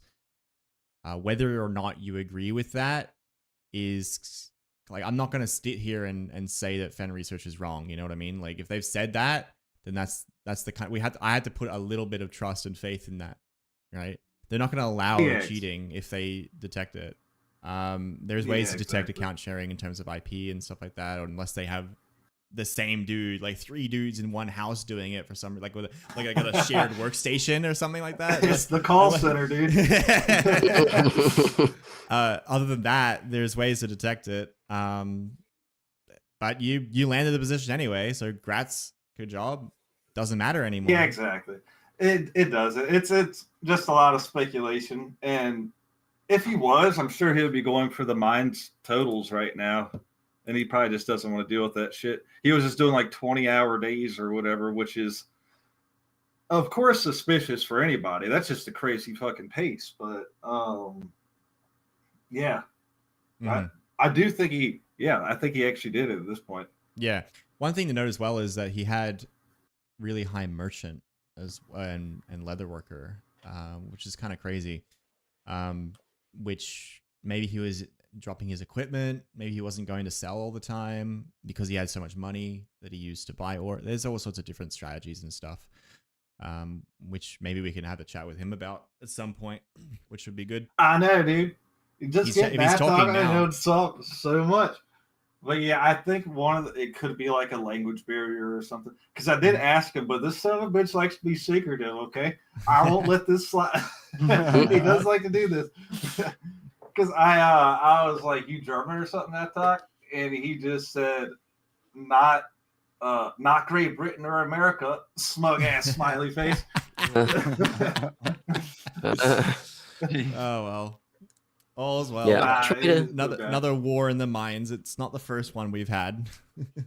Yeah, exactly. It won't be the last. Pretty much every. Yeah, I definitely try to give the benefit of the doubt to people, because I've recently just been like, realizing that there's just some people that are different kind of humans, like Pistachio and those people at the top. I'm just learning, like, okay, there's just some things I can't do, and those are the things. I'm seeing in chat he's Finnish. They managed to get it out of him. Mattock's a Finn. He's a Finn. There you go. Yeah, okay. They are built. So not only is he a crazy player, he's Finnish, which is that's like 3 times. That's like a 3 times multiplier to the amount of craziness. So we know Fan, for example, he's crazy. There's all sorts of Finnish. Don't they dive into the ice and shit like that? Something like that. I remember. Yeah. So apparently the Finns really like RuneScape, and that's why there's actually like a fairly large Finnish community in this game. is Huge apparently community. like Yeah.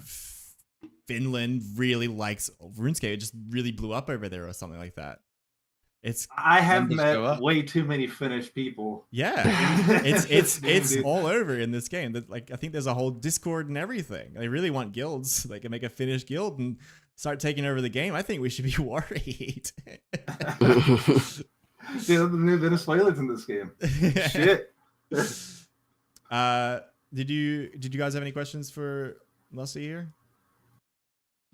Yeah, you mentioned having to spend like a couple hundred gold to get past the Cabrinese. How did you get that gold if you're banking most of your ores while mining?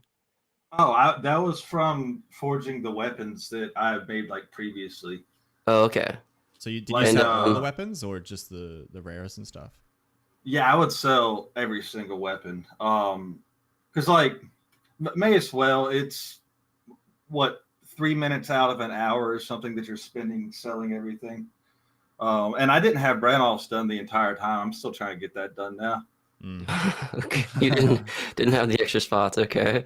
Yeah, I think the time spent to do Branoff might have been a pretty big setback. So yeah, I can see that. That little 61 kitchen grind's kind of no joke. I know, dude, I've KP'd that shit because since 45 because I hate it so much. And also, why is the Goblin Forge better? Is that just because it's closer, just the bank, or? It's closer. You don't have to gas it up, and you can fit 4 smelts in 2 minutes at the smelter, as opposed to it's like 15 seconds quicker per smelt. Is that for the craft itself or from the bars? For the bars. Okay. The craft itself is roughly the same, but yeah. Usually if something like takes longer, they scale the experience up a little bit to compensate. But it is. I want to say each material up is about a 20 to 25% increase from the last. Yeah. Okay. It's kind of why it didn't kill me in the race. Yeah. Because they thought I ran out of money at 466. I ran out at 491, and then that's when I started like remining Flant and shit and forging and selling. Yeah.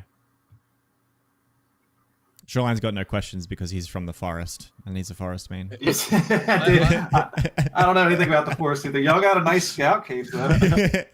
I've been in the mines once or twice to sell a few bones that I did bank, but apart from that, yeah, I have no questions. Just huge congratulations, my guy.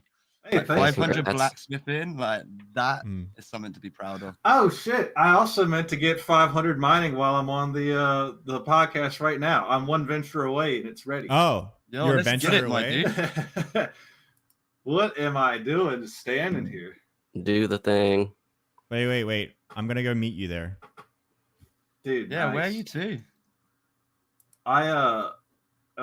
You have to leave the forest for this one. Do you have the Mines Deep telly unlocked? I do have it. I'm gonna go there now actually. That's awesome. This is not expected. So you're not on the screen anymore, but I'm gonna pull the games up. We should be able to still hear you. Oh, 2-tap? No one? They already here? No one was fucking listening this whole time. Yeah,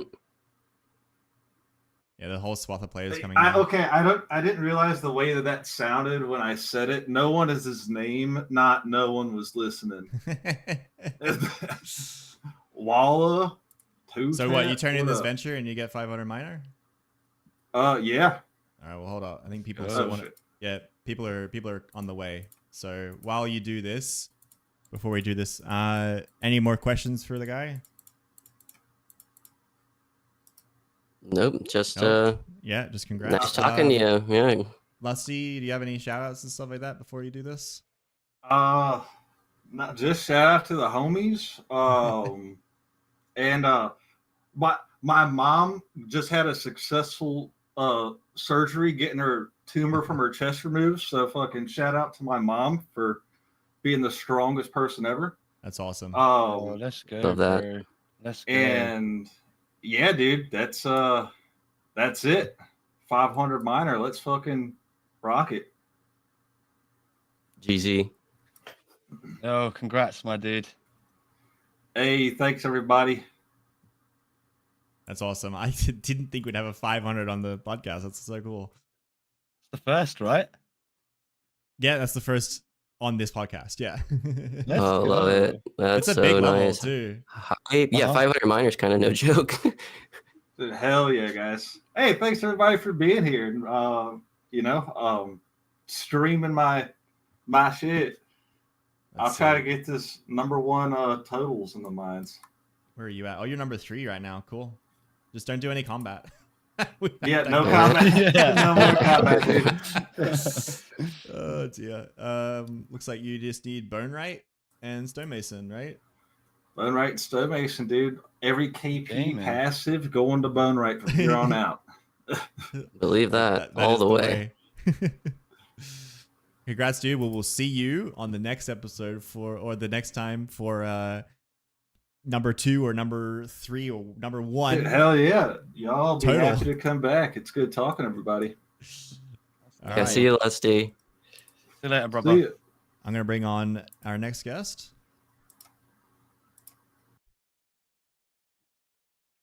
That's awesome that we had that. I'm going to bring on our next guest, Mist. Hello. Hello. How are you today? I can't compete with a live 500. Why have you put me here? Yeah. That's tough. That's tough. Hello.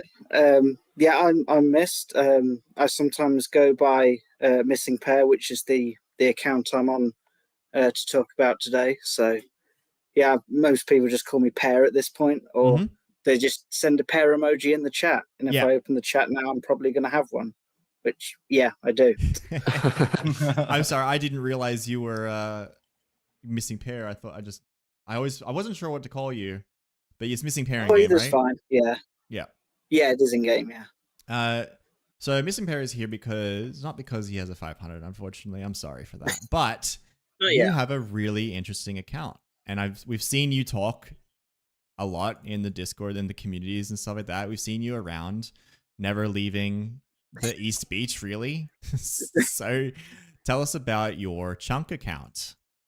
Yeah, so if anyone's familiar with old school RuneScape chunk locked account series on YouTube and things like that, they'll probably have some idea of what I'm doing.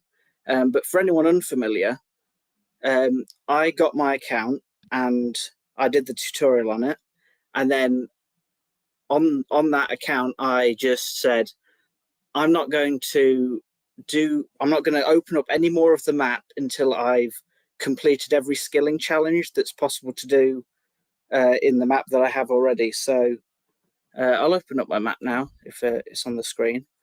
I'm currently trapped in a very thin line of Hopeport. Mm-hmm. So the tutorial went from the portal stone through the training ground through to the East Beach. The tutorial ended and I said, okay, what are the things that I can do here? And what restrictions I'm going to put on this account to kind of make it interesting? Because obviously we all know how powerful vendors can be. Yep. So if you go to the vendor, you can buy everything, and you could just kind of get 500 alchemy at the start. So I said I'll ignore vendors completely, except for things that only come from vendors. So I can't buy potion reagents. Did you roll? So taking a step back, how do you choose your rooms before you? So this is what you get from the tutorial, essentially. Yeah. Yes, it is, because you get the alchemist from the tutorial, don't you? Yeah, you go from the captain's office. You have the goblin attack, and you get the kelp, and you heal her, and that's that. You don't get the infirmary, which is interesting. I did make a point of mentioning this. If anyone wants to do a hardcore account, don't unlock the infirmary in the tutorial, and as long as it remains locked, you've basically proven that you've never died. Mm-hmm. Interesting. I love this. Yeah. You've only just made it clear to my eyes. So the vendor restrictions, if we use the example of Kevin, everyone's favorite, I could buy eggs or bread from him because they only come from him, but I couldn't buy leeks because they're from the forest and you gather them yourself. If that makes sense. Interesting. I like it a lot, bro. So my stats at the minute are 2 guard, which I haven't trained since the tutorial. Nice, good choice. Because there are no monsters that I can reach. There's only the crabs in the starting map, and you need to reach 30 before you can even fight them. Mm-hmm. You don't have access to the kitchen, so there's no chef levels. We'll get on to fishing. And foraging is the only task originally. So ignore the fishing shop. That wasn't here when I started. Ignore this completely. That was a mistake. I might talk about that later. And ignore this boat. From the starting map, you have eels and a few other fish and flounders. But without the fishing shop, you don't have a spear to catch anything. So all that really you can do is you have to go to East Beach and you have kelp and shells, but you don't actually have shells because you don't have a trowel. So you only have kelp. So Yep. in Discord, I kind of had a little subtitle on my name of Kelp Chunk, because what I had to do to start my account was take those 3 kelp spawns and just pick them up from 0 to 161. Yep. So that's how you brown started. kelp It's just into green just into silver. kelp from level 0. The Insane. 3 kelp, not even 6 kelp. 3 kelp from level 0 to 161 forager. Is that right? Yeah, that wasn't too bad. Yeah, and then you picked Insane. up like one of the new one, the highest level ones, and then Yeah, so I got finished a it? few silver kelp at the end as a Mhm. little victory lap. So, and I banked them all. Oh yeah, and no then- rift. Just Oh yeah, there's no rift, but the bank's on the way back. If you've got a full inventory, you're walking past it anyway. Yep. So once that was complete, that was kind of everything I could do. And so I used a spinning wheel with every adjacent room on it. Mm-hmm. Like I could go to the scrapyard or I could go up to the pond or wherever. And I span it randomly. And that gave me Little Lucy, the boat, Yep. which on its own is more nothing. And then I span it immediately again. And that's what unlocked the fishing shop, which is where I'm now in fishing jail, essentially, because that gives me a fishing spear. And for some reason, they designed it so that the highest level flounder is at 472. So Jeez. I've got flounders and eels and lobsters and no passives. So that's kind of the mountain I'm climbing at the minute. Yeah, no Wow. passives as well, and that's just by choice. So you just haven't even unlocked them, right? Yes, because the passives all use bait that I could gather myself. I can't buy any bait, so I don't actually have any. I didn't bother buying the rod. So if you So could gather the so I thought you were just doing passive lists, but if you could do a passive that you didn't have to use Oh, a yeah. shop for, you are doing Oh it. no, I'm not avoiding passives because I'm crazy. Oh, okay. I thought you were just avoiding passives. You just can't do them right now because you I don't just have can't you do can't them. buy the bait. No, Okay. I did use some of that brown kelp to create some healing potions because Yeah. I'm going to be stuck here for ages. So I might as well go and get the grind slugs one. Yep. And I've been on that long enough to actually just reach the second one. Yep. So we'll see how far that goes. But yeah, So you that's the only passive I can do. and you made like how many 10% HP potions did you make? I've processed all of my brown kelp now, so that's about 5,000. I've got 20,000 green kelp that I can't do anything with yet. So Wow. not 20%. He made 10% potions. Yes. 1,000 of them or whatever, 5,000 of them. That's 5,000, yeah. they're Yeah, all the useless. only single ingredient potion. They're Yeah, they all are. useless. Well, no, because they gave me 2 gold when I sold them all in Oh, one you did big sell go, them. and it Okay, I felt thought you really might have good. kept them. That's good. 2 gold for that effort. That's funny. Well, and you misclicked, did you? You have that little. Yes. So please ignore this. This makes it look like I have eels and puffers. I don't have puffer fish. I was kind of saved. The entire integrity of my account relies on me not like wandering off. And I came from the south and must have misclicked the fishmonger or something, because I looked away for a second and then I was just in this street where I shouldn't have been. But because we have the discover feature, you have to discover anything before you can use it. That means that yes, yeah, you there's didn't still discover question marks here. Yeah, And if I'm in the fishing guide, pufferfish is still undiscovered, and I don't have the card for any of them. So that kind of proves that I've not been cheating. It was the worst one for me to misclick, to be fair. Yeah. Do you have a main that you play? Yes, Okay. I do. My main is nearly finished every quest, and it's ready for episode 5, and it's got a few. It's not got a 200 yet, but it's all right. Okay. Well, that's crazy. So you're so you're so locked. It's actually crazy. Just getting you unlocked one room and then you got to 472. So if you unlock kitchen, are you going to push all the way to 500 or 490? 490 for the highest omelet. Yeah, it is 2 rooms away because you have to get through the restaurant. So there's a bit of a safety net there. But I've said, that'll never happen before. So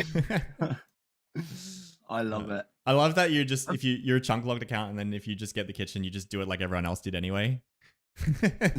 yeah, it's the meta strategy, so I can't even complain that much. Yeah. Why'd you set out to do this challenge? Just because I like seeing challenge accounts. I like seeing people playing the game in interesting ways.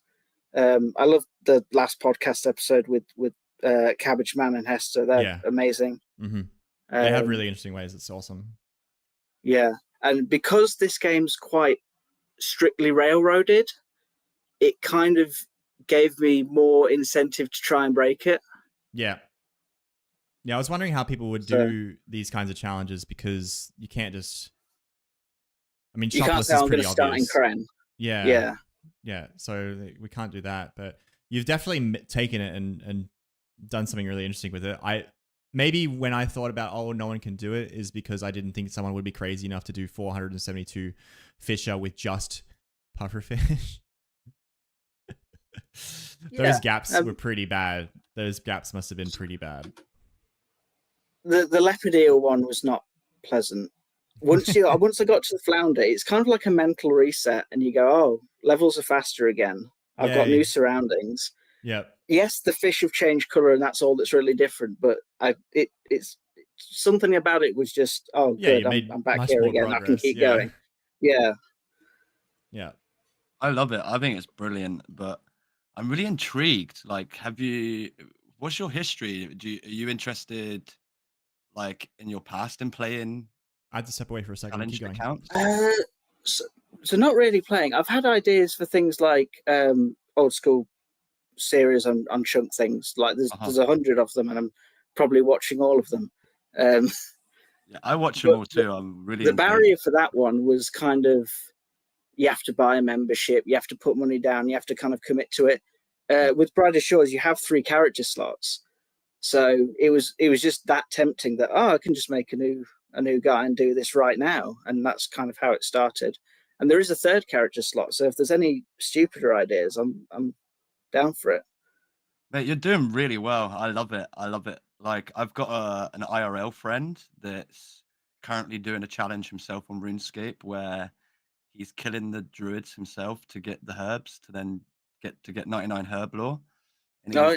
And it's taken him about 6 months. And I just love watching people with these creative challenges, and I think it lends itself to the kind of scale, the development scale of MMOs more than any other genre.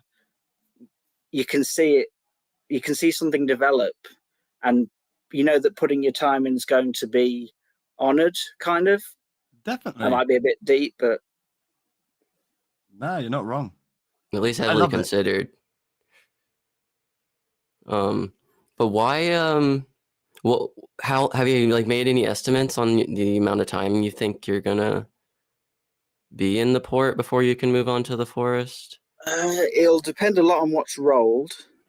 The orders. There's some grim scenarios that I've tried to not kind of think about, like getting monument pieces without the monument, or getting scrap metal without the scrap yard. because you end up just having to drop stuff, which I don't like to do. I like to try and bank everything.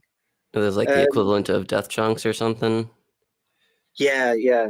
But no, I've not really put a time on when I'm expected to leave. I didn't like the fact that I got the fishing grind this early. But since we've had the whole combat rework thing, I'm quite glad that I don't have to touch combat until it's a bit more settled and I can understand what that'll mean for this account. If that makes sense. Yeah. So the whole striping thing. Yeah. You've made huge gains already, man. Like, look at your levels. It's insane. Yeah, it's a lot of fun. The KP thing, I think, is a good equalizer. If KP didn't exist and everything was like the worst method ever, I don't think it would be that much fun. But everything generates it generates knowledge percent at the same rate, whether you're doing something quite low level or high. So you'll always have that quarter or that 1/16 around the corner to kind of keep you going. Yeah. So you like the KP system for this kind of challenge? Yes. Yeah. Yeah, that's cool.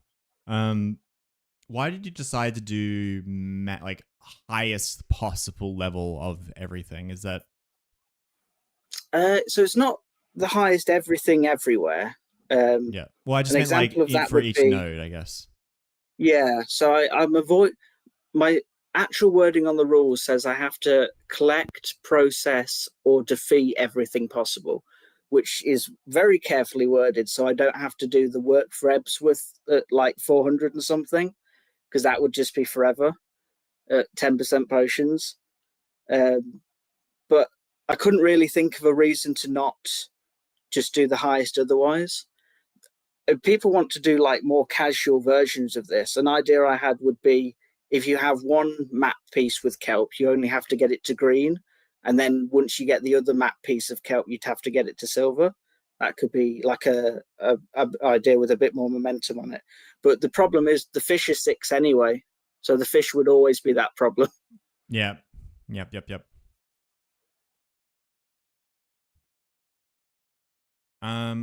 Well, that I think covers pretty much every question I had. I was thinking about inviting you for a while, but I wanted to see how far you'd get. Evidently, not very. No, I did say call me up for the podcast when I've achieved at least something. Yeah, and I'm at 500 total now, which was quite nice to get to. So I'm running out of guess, so you're here now, which kind of leads to a good segue. If you are doing a challenge of any sort or doing anything interesting or a little bit different for Brighter Shores, shoot me a DM. That's they're always open. If you have any kind of idea or like that you want to bring on to or be a guest for the podcast, then by all means, please. I'd love to have you on. I'd love to have a chat with you. There's no like secret society or anything. It actually saves me time if you come to me, because if I have to go to you guys, it's a pain in my ass. So feel free. But thank you for coming on, Pear, Misty Pear.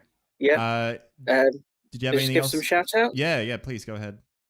Yeah, I'd like to shout out Ord Chunk. He's doing what I do, but is being smarter about it. So he was right there at the kelp. I kind of noticed someone with Chunk in their name playing alongside. We go, this guy's picking up 3 kelp. That's very strange.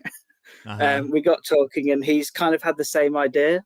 But the only difference with him is he's picking which maps he unlocks rather than making it random. So he's well on his way into the forest. He's currently trap picking up glow plants. So I think his aim is to get the rifts as fast as possible. Yeah, so if he curates it, he can he can even take a path through the forest that avoids as many nodes as possible. Yeah. And interesting. I also want to shout out Gold Rocket Gamers.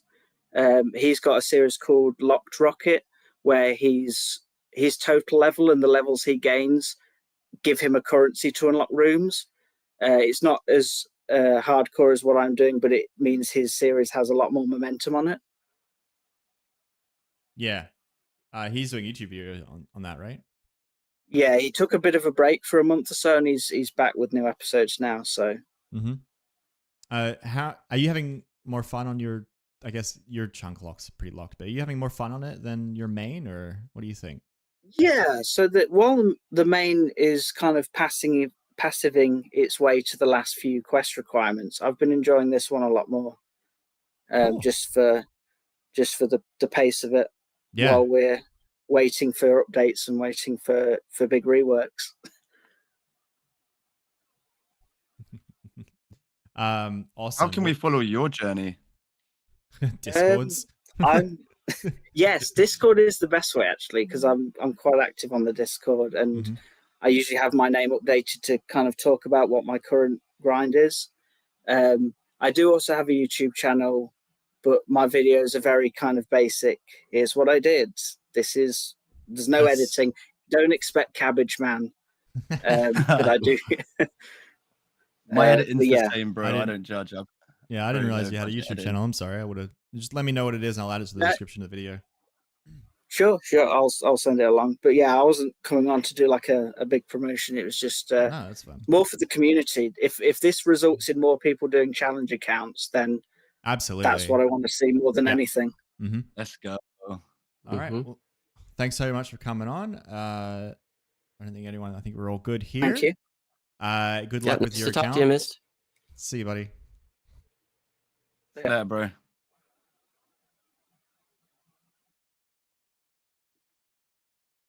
I have to turn myself on. There we go. Okay. That's cool. I love all these challenge accounts. Ditto. I love them. I love them on RuneScape, and I can't wait for them to come out in Brighter Shores. Yeah, I like it because like I kind of doing the same thing, you know, just doing alchemy, but I mean, I could go do something else. They're kind of stuck in their mode, and they're sticking to it. I like it a lot. I was discussing a unique challenge with a friend of mine, and it was basically, I don't know how they'll get around it. We didn't speak about it in depth, but it was not allowed to KP any experience, nor are you allowed to passively gain any experience. So every experience gained has to be. You wouldn't get like too clicked, far. you know what I mean? You'd have to. You'd have to get level 19 across the board, right? And then one action away from leveling up in as many progressions as possible. I think you should be able to progress the episodes too, but you just have to be really careful because you cannot. You do gain KP if you go beyond level 20, right? So even if you're doing a skill that's below level 20, if you've got level 20 unlocked, you get KP. So the way to do it would be you have to get as far as possible, no higher than level 19 on anything, get one action away, and then go and ding, ding, ding, ding, ding, ding, ding. Like go level up a bunch, and that's as far as you'll get. You'll have 20 across the board, no KP spent, that's it. Well, you could probably spend some passives and stuff, but that's it. You have to spend KP. You can't delete. Oh, I guess you could. What am I saying? You could probably just turn them in for cash, like a crazy person. I literally forgot you could do that. I was saying all that, you could just get rich. The spending on silver, KP on silver is so bad, I blocked it out of my memory. I completely forgot you could just spend it on silver. Never mind, scratch all that. Do that, spend it on silver. That'd be miserable experience, but you could do that. It'll be a rough time, that's for sure. Yeah. Oh yeah. Makes me sick just thinking about it.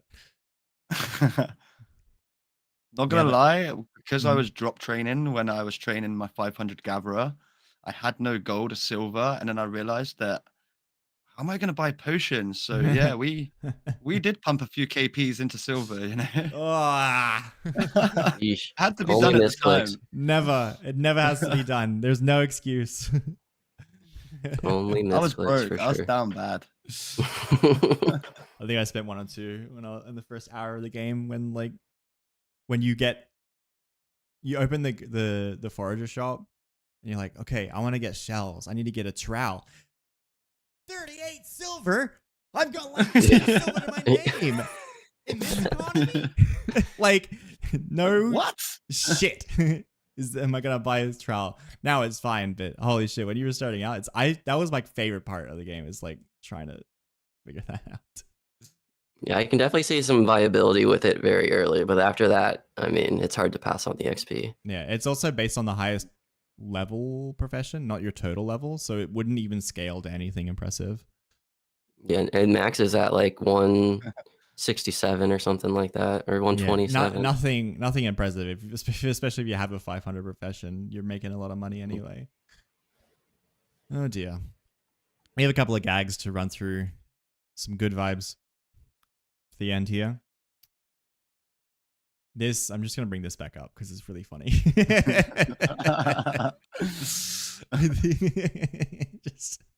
It's quality. Yeah, just keeps going.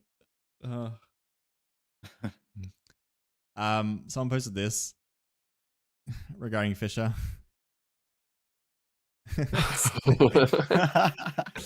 It does. The little candles. Oh, it actually is. Oh my They gosh. no, they edited it. Oh, okay. It's a trident. What the It's a heck? trident, but it's really funny.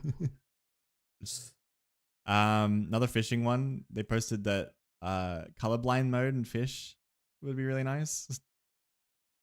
This is what they want for colorblind mode. Roasted marshmallow. Ravioli fish. This is what they see. Cabbage Man had the Chronopolis update. This is funny. How long have you owned this?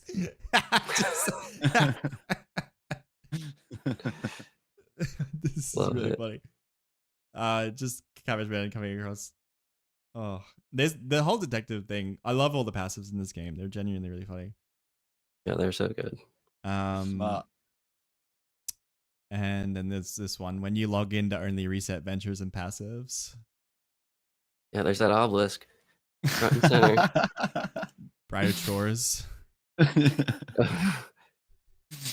don't think I noticed the C when I saw that meme. That's actually kind of funny. Yeah, that's what it's brighter chores. It's when you're doing your dailies and nothing else. This is the true end Just game. naturally sees that when he logs in every time. Oh dear. That should be everything. Yeah, I couldn't find too much fluff this week.